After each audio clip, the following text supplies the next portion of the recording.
ವೀಕ್ಷಕರೇ, ವಿಶೇಷ ಕಾರ್ಯಕ್ರಮಕ್ಕೆ ಸ್ವಾಗತ. ನಾನು ರಾಧಾ ಹಿರೇಗೌಡರ್. 2A ಮೀಸಲಾತಿಗಾಗಿ ಪಂಚಮಸಾಲಿ ಸಮುದಾಯ ಹೋರಾಟವನ್ನ ನಡೆಸಿ ಲಾಠಿ ಚಾರ್ಜ್ ಮಾಡಿ ಅಮಾನವೀಯ ವರ್ತನೆಯನ್ನ ಮಾಡಿ 1 ವರ್ಷ ಆಯಿತು.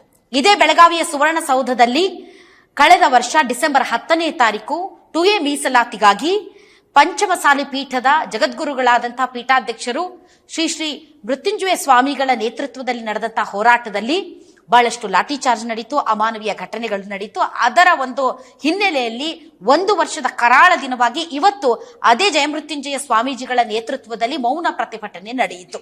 ಈ ಮೌನ ಪ್ರತಿಭಟನೆ ಯಾಕಾಗಿ ನಡೆಯಿತು? 2A ಮೀಸಲಾತಿ ವಿಚಾರದಲ್ಲಿ ಸರ್ಕಾರಗಳು ತಳೆದಿರುವಂತಹ ದಿವ್ಯ ನಿರ್ಲಕ್ಷ್ಯವನ್ನ ಪ್ರತಿಭಟಿಸಿ ನಡೆಯಿತಾ? ಮುಂದಿನ ಹೋರಾಟ ಯಾವ ರೀತಿ ಇರಲಿದೆ?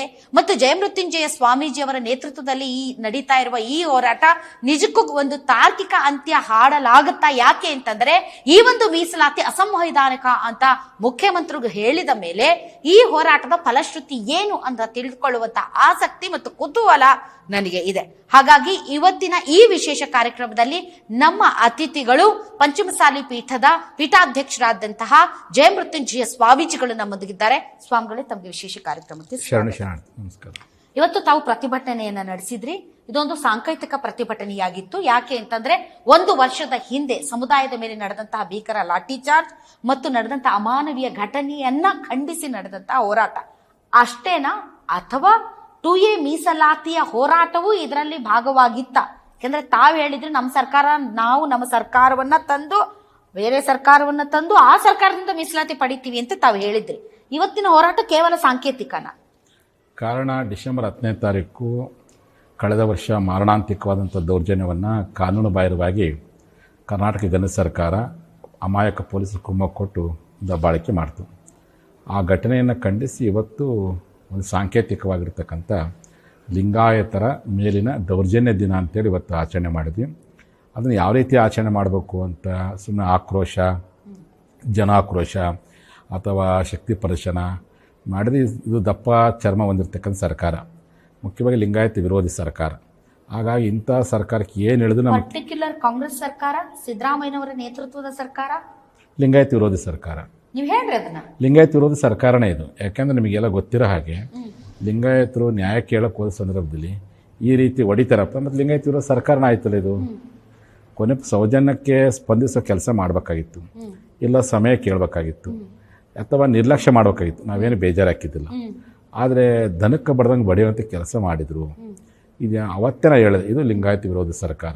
ಈ ಲಿಂಗಾಯತ ವಿರೋಧಿ ಸರ್ಕಾರದಲ್ಲಿ ಪಂಚಮಸಾಲಿ ಸಮುದಾಯದ ಮತ್ತು ಲಿಂಗಾಯತ ಸಮುದಾಯದ ಹಲವಾರು ಸಚಿವರುಗಳಿದ್ದಾರೆ, ಶಾಸಕರುಗಳಿದ್ದಾರೆ ಮತ್ತು ಸದಸ್ಯರುಗಳಿದ್ದಾರೆ. ಆದರೆ ಅವರ ದಿವ್ಯ ಮೌನ, ದಿವ್ಯ ನಿರ್ಲಕ್ಷ್ಯ ಇವತ್ತಿನ ಹೋರಾಟದಲ್ಲಿ ಯಾರೂ ಭಾಗಿಯಾಗಿಲ್ಲ. ಇವೊಂದು ಆಳುವ ಸರ್ಕಾರ ಇದ್ರೂ ಕೂಡ ಒಂದು ಸಮುದಾಯದ ಭಾಗವಾಗಿ ಯಾರು ಪಾಲ್ಗೊಂಡಿಲ್ಲ ಇವತ್ತು. ಅಲ್ಲ, ಅವ್ರಿಗೆಲ್ಲ ಏನಾಗಿದೆಯಪ್ಪ ಅಂದ್ರೆ ಎಲ್ಲಿ ನಾವು ಭಾಗವಹಿಸಿ, ಯಾಕೆ ಸಬ್ಜೆಕ್ಟ್ ಹೆಂಗಿತ್ತು ನಮ್ಮದು, ಲಿಂಗಾಯತರ ಮೇಲೆ ದೌರ್ಜನ್ಯ ದಿನ ಅಂತ ಇತ್ತು. ಹಾಗಾಗಿ ಎಲ್ಲೇ ಒಂದು ಕಡೆ ಅವರಿಗೆಲ್ಲ ಎಲ್ಲಿ ನಾನು ಭಾಗವಹಿಸಿದರೆ ಎಲ್ಲಿ ಸರ್ಕಾರದವ್ರು ನನ್ನ ಮೇಲೆ ತಪ್ಪು ತಿಳ್ಕೊತಾರೋ, ಪಕ್ಷದ ಈಗಲೇ ಸಚಿವ ಆಕಾಂಕ್ಷಿ ಭಾಳ ಜನ ಅದಾರೆ ನಮ್ಮಲ್ಲಿ, ಎಲ್ಲಿ ಸಚಿವ ಸ್ಥಾನ ಕೈ ಬಿಟ್ಟು ಹೋಗುತ್ತೋ, ಈ ರೀತಿಯಾಗಿರ್ತಕ್ಕಂಥ ಭಾವನೆಯಿಂದ ಕೆಲವರು ಬರದೇ ಇರ್ಬೋದು. ಆದರೆ ಅವರೆಲ್ಲರೂ ಮಾನಸಿಕವಾಗಿ ನನ್ನ ಜೊತೆಗಿದ್ದಾರೆ. ಮಾನಸಿಕವಾಗಿ ಯಾರ್ಯಾರಿದ್ದಾರೆ? ನಮ್ಮ ಸಚಿವೆ ಲಕ್ಷ್ಮೀ ಹೆಬ್ಬಾಳ್ಕರ್ ಇದ್ದಾರೆ, ವಿನಯ್ ಕುಲಕರ್ಣಿ ಅವರು ಇದ್ದಾರೆ, ರಾಜು ಕಾಗೇರ್ ಇದ್ದಾರೆ, ಅಲ್ಲಾಂಪ್ರಭು ಪಾಟೀಲ್ ಇದ್ದಾರೆ, ಅಶೋಕ್ ಮನಗೋಳು ಇದ್ದಾರೆ, ಗಣೇಶ್ ಹುಕ್ಕೇರ್ ಇದ್ದಾರೆ, ಆಮೇಲೆ ನಮ್ಮ ಕಿತ್ತೂರಿನ ಬಾಬಾ ಸಾಹೇಬ್ ಪಾಟೀಲ್ರು, ಈಗೇನು ಇರ್ತಕ್ಕಂಥ ನಮ್ಮ ಸಮುದಾಯದ ಲಿಂಗಾಯತ ಪಂಚಮಸಾಲಿ ಸಮುದಾಯ ಶಾಸಕರು ಇವರೆಲ್ಲರೂ ಮಾನಸಿಕವಾಗಿ ಕೆಲವರು ಬಂದು ಇವತ್ತು ಬಹಿರಂಗವಾಗಿ ಬಂದು ಬೆಂಬಲ ಕೊಟ್ಟು ಹೋಗಿದ್ದಾರೆ. ಹಾಗಾಗಿ ಕೆಲವ್ರಿಗೆ ಏನಾಗಿದೆಯಪ್ಪ ಅಂತಂದರೆ ಭಾಗವಹಿಸಿದ ಎಲ್ಲಿ ಮೋಸ್ಟ್ಲಿ ಸರ್ಕಾರ ಒತ್ತಡನೋ ಅವ್ರ ಪಕ್ಷ ಒತ್ತಡ ಗೊತ್ತಿಲ್ಲ, ಆಗ ಬಹಿರಂಗ ಬರೋಕ್ಕಾಗದೇ ಇರ್ಬೋದು. ಬಟ್ ಅವ್ರೆಲ್ಲ ಮಾನಸಿಕತೆ, ಆದರೆ ಅವ್ರ ಮೇಲೆ ಯಾರನ್ನ ಬೇಸರ ಮಾಡ್ಕೊಂಡಿಲ್ಲ. ಅದು ಜನಾಗ ಇದೇ ರೀತಿಯಾಗಿ ನೀವು ಮೌನ ವಹಿಸೋಕ್ಕೆ ಹೋಗ್ಬೇಡ್ರಿ, ಮುಂದಿನ ದಿನಗಳಾದ್ರೂ ಧೈರ್ಯ ಬರೋ ಪ್ರಯತ್ನ ಮಾಡ್ರಿ ಅಂತ ಜನರ ಅಪೇಕ್ಷೆ ಐತಿ. ಅದನ್ನ ಅವರು ಮಾಡಿಕೊಂಡ್ರೆ ಅವ್ರಿಗೆ ಒಳ್ಳೇದಾಗುತ್ತೆ. ಇಲ್ಲವರು ಜನ ಅವ್ರ ಮೇಲೆ ಮತ್ತಷ್ಟು ನಿರಾಶೆ ಒಳಪಡ್ತಾರೆ. ಹಿಂದೆ BJP ಸರ್ಕಾರ ಇದ್ದಾಗೂ ಅವತ್ತು 17 ಜನ ಶಾಸಕರಿರಲಿ BJPಯಲ್ಲಿ, ಅದರಲ್ಲಿ ಭಾಗವಹಿಸೋರು 8 ಜನ ಶಾಸಕರು ಭಾಗವಹಿಸ್ತಾರೆ. ಉಳಿದವರು ಬಹಿರಂಗ ಬರೆದಿದ್ರು, ಪರೋಕ್ಷವಾಗಿ ಬೆಂಬಲ ಇತ್ತು ಪಾದಯಾತ್ರೆ ಸಂದರ್ಭದಲ್ಲಿ. ಕಾರಣ ಇಲ್ಲಿ ಅವತ್ತಿನ ಲಿಂಗಾಯತ್ ಮುಖ್ಯಮಂತ್ರಿಗಳು ಯಡಿಯೂರಪ್ಪನವರಿದ್ದರು, ಬೊಮ್ಮಾಯಿರಿದ್ದರು, ಎಲ್ಲಿ ಏನು ಬೇಜಾರು ಹಾಕೋದು ಭಾವನೆ ಇದ್ದರು. ಬಟ್ ಅವರೆಲ್ಲ ಇಂಟರ್ನಲ್ ಸಪೋರ್ಟ್ ಇದ್ರು. ಹಾಗೆ ಯಾವುದೇ ಸರ್ಕಾರದಲ್ಲಿದ್ದಂಥ ಸಂದರ್ಭದಲ್ಲಿ ಈಗ ಎಲ್ಲರೂ ಬಸವನಗೌಡರು, CC ಪಾಟೀಲ್ರಂಗೆ, ವಿನಯ್ ಕುಲಕರ್ಣಿಂಗೆ ಅಥವಾ ಲಕ್ಷ್ಮೀ ಹೆಬ್ಬಾಳ್ಕರಂಗೆ, ಕಾಗೆಯವರಂಗೆ ಗಟ್ಟಿ ಯಾರೂ ಮಾತಾಡೋಕ್ಕಾಗಲ್ಲ. ಕೆಲವರು ಬಹಿರಂಗ ಅವ್ರಿಗೇನು ಪಕ್ಷ ಏನೇ ಕ್ರಮ ಕೈಗೊಂಡ್ರು ಧೈರ್ಯ ಎದುರಿಸುವಂಥ ಶಕ್ತಿಯನ್ನು ಅವ್ರು ಕೊಟ್ಟಿದ್ದಾರೆ. ಹಾಗಾಗಿ ಅವ್ರ ಪಕ್ಷ ಅಧಿಕಾರ ಇರಲಿ ಬಿಡಲಿ ಕೆಲವರು ಭಾಗವಹಿಸ್ತಾರೆ, ಇನ್ನು ಕೆಲವರು ಭಾಗವಹಿಸಲಿಕ್ಕೆ ಹಿಂದೇಟು ಹಾಕ್ಬೋದು. ಅದನ್ನು ಅವ್ರ ಮೇಲೆ ಯಾರೂ ಬೇಜಾರು ಮಾಡ್ಕೊಂಡಿಲ್ಲ. ಈ ಕಾರಣಕ್ಕೆ ಇವತ್ತೊಂದು ಸಾಂಕೇತಿಕವಾಗಿರ್ತಕ್ಕಂಥ ಒಂದು ಮೌನ ಪಥಸಂಚಲನ ಮಾಡಿದ್ವಿ ನಾವೆಲ್ಲ. ಕರಿಗೆ ಕೈಗೆ ಕಪ್ಪು ಬಟ್ಟೆ ಕಟ್ಕೊಂಡು, ಬಾಯಿಗೆ ಕಪ್ಪು ಬಟ್ಟೆ ಕಟ್ಕೊಂಡು, ಬಲಗೈಯಲ್ಲಿ ಪಂಚಮಸಾಲಿ ಧರ್ಮದಂಡ ಇಟ್ಕೊಂಡು ಒಂದು ಮೌನ ಪಥಸಂಚಲನ ಮಾಡಿ. ನೋಡ್ರಿ ಗುರುಗಳೇ, ಈ ಒಂದು ಮೀಸಲಾತಿ ವಿಚಾರ ಆಯಿತು ಅಥವಾ ನಮ್ಮದು ಜನಗಣತಿ ಸಂದರ್ಭದಲ್ಲಿ ವೀರಶೈವ ಲಿಂಗಾಯತ ಬೇರೆ ಅಲ್ಲ, ಎರಡೂ ಒಂದೇ, ನಾವೆಲ್ಲರೂ ಜಾತಿ ಸಮುದಾಯಗಳು ಒಂದೇ, ನಮ್ಮ ವೀರಶೈವ ಲಿಂಗಾಯತರು ಅಂತ ಒಗ್ಗಟ್ಟಿನ ಮಂತ್ರ ಜಪಿಸಿದ್ರು. ಅದರಲ್ಲಿ ಪಂಚಮಸಾಲಿ ಲಿಂಗಾಯತ ಸಮುದಾಯನೂ ಇದೆ. ಮತ್ತು ಪಂಚಮಸಾಲಿ ಲಿಂಗಾಯತ ಸಮುದಾಯದ ಮೇಲೆ ಲಾಠಿ ಚಾರ್ಜ್ ಮಾಡಿ ಅಮಾನವೀಯವಾಗಿ ನಡೆದುಕೊಂಡಿರುವ ಹಿನ್ನೆಲೆಯಲ್ಲಿ ನಡೆಸಲಾಗ್ತಿರುವಂತ ಪ್ರತಿಭಟನೆಯಲ್ಲಿ ಎಲ್ಲರೂ ನಾವು ಒಂದು ಅಂದ್ಮೇಲೆ ಎಲ್ಲರೂ ಭಾಗವಹಿಸಬೇಕಾಗಿತ್ತಲ್ರಿ. ಮತ್ತೆ ಯಾಕೆ ಈ ಸಂದರ್ಭದಲ್ಲಿ ಮಾತ್ರ ಯಾಕೆ ನಾವು ಬೇರೆ ನೀವು ಬೇರೆ ಪಂಚಮಸಾಲಿಗಳು ಬೇರೆ ಅನ್ನುವಂತ ಭಾವನೆ ಎದಕ್ ಬರುತ್ತೆ? ಅದನ್ನ ಬಹಳ ಬೇಜಾರು. ನಾನು ಕೇಳಿದ್ದು ಪಂಚಮಸಾಲಿ 2A ಹಾಗೂ ಎಲ್ಲಾ ಲಿಂಗಾಯತರು OBC ಕೇಳಕತ್ತೀನಿ. ಎಲ್ಲಾ ಒಳಪಂಗಡದವರು ಆ ಘಟನೆ ಖಂಡಿಸ್ಬೇಕಾಗಿತ್ತು. ಒಟ್ಟು ನಮ್ಮ ಹೋರಾಟದಿಂದ ಲಾಭ ಎಲ್ಲರಿಗಾಗುತ್ತೆ. ಹೋರಾಟ ಮಾಡೋರು ನಾವು, ದುಡಿಯೋರು ನಾವು, ಅದರ ಸಫಲತೆ ಎಲ್ಲ ಲಿಂಗಾಯತರಿಗಾಗುತ್ತೆ.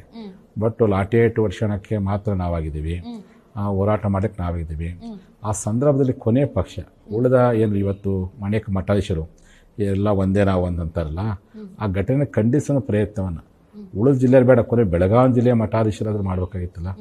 ಒಬ್ಬರು ಮಾಡಲಿ. ಬಟ್ ಆ ಎಲ್ಲ ಮಠಗಳಿಗೆ ಭೂಮಿ ಕೊಟ್ಟವರು, ಆ ಮಠದ ಸ್ವಾಮಿಗಳಿಗೆ ಪ್ರಸಾದ ಕೊಟ್ಟವರು, ಆ ಮಠದ ಸ್ವಾಮಿಗಳಿಗೆ ಮೆರವಣಿಗೆ ಕೊಟ್ಟರು. ಬಹುತೇಕ ಲಿಂಗಾಯತರು ಪಂಚಮಸಾಲಿಗಳು ಬಹುತೇಕ ಎಲ್ಲ ಮಠಗಳು ದಾಸೋಹ ಕೊಟ್ಟಾರೆ ನಿರ್ವಂಚಿಲ್ದಾನೆ. ಆದರೆ ಅಂಥ ಸಂದರ್ಭದಲ್ಲಿ ಖಂಡಿಸೋ ಪ್ರಯತ್ನವನ್ನು ಮಾಡಬೇಕಾಗಿತ್ತು. ಅದು ಖಂಡಿಸೋ ಪ್ರಯತ್ನವನ್ನು ಕೆಲವರು ಮಾಡಿದರು. ಏನು ನಮ್ಮ ಉಜ್ಜಯಿನಿ ಶ್ರೀಗಳು ಮಾಡಿದರು, ಮತ್ತು ನಮ್ಮ ಶ್ರೀಶೈಲ ಶ್ರೀಗಳು, ಮತ್ತು ನಮ್ಮ ಧಾರವಾಡ ಇದು ನಮ್ಮ ಪಕ್ಕದ ಮೂರುಸಾರ ಮಠ ಶ್ರೀಗಳು, ಒಂದು ಇಬ್ಬರು ಬೆರಳಿಕೆ ಶ್ರೀಗಳು ಮಾಡಿದರು. ಅದಕ್ಕೆ ನಮ್ಮ ಸಮುದಾಯದ ಅನೇಕ ಮುಖಂಡಗಳು 250 ಮಠಾಧೀಶರು ಪತ್ರ ಬರೆದರು. ನಮ್ಮ ಜನರಿಗೆ ಇಂಥ ಸರ್ಕಾರ ಈ ರೀತಿಯಾಗಿ ಅಮಾನುಷವಾಗಿ ನಡ್ಕೊಂಡಿದ ಮೇಲೆ ನೀವು ಖಂಡಿಸಬೇಕಾಗಿತ್ತಿಲ್ಲ. ಹಾಗಾದ್ರೆ ಸಮುದಾಯದಲ್ಲಿ ಒಗ್ಗಟ್ಟಿಲ್ಲ ಅನ್ಸುತ್ತೆ ಗುರುಗಳೇ. ಯಾಕಂದ್ರೆ ಒಂದು ಮೀಸಲಾತಿ ಸಂದರ್ಭ ಅಲ್ಲ, ಅವ್ರಿಗೆ ಏನಂದ್ರೆ ಗಣತಿ ಸಂದರ್ಭ ಬಂದಾಗ ಒಂದು ನಾವು ವೀರಶೈವರು ಬೇರೆ ಅಲ್ಲ, ಲಿಂಗಾಯತರು ಬೇರೆ ಅಲ್ಲ, ನಾವು ಪಂಚಮಸಾಲಿ ಬೇರೆ ಅಲ್ಲ, ನಾವು ನೊಣೊಬ್ರು ಬೇರೆ ಅಲ್ಲ, ನಾವು ಅವ್ರು ಬೇರೆ ಅಲ್ಲ, ಇವ್ರು ಬೇರೆ ಅಲ್ಲ ಅಂತ ಒಗ್ಗಟ್ಟು ಮಾತಾಡ್ತಾರೆ. ಆದ್ರೆ ಇಂತಹ ಸಂದರ್ಭಗಳಲ್ಲಿ ಒಗ್ಗಟ್ಟಿರಲ್ಲ, ಮುಂದೆ ಬರಲ್ಲ, ಯಾರು ಮಾತಾಡಲ್ಲ. ಹೌದು.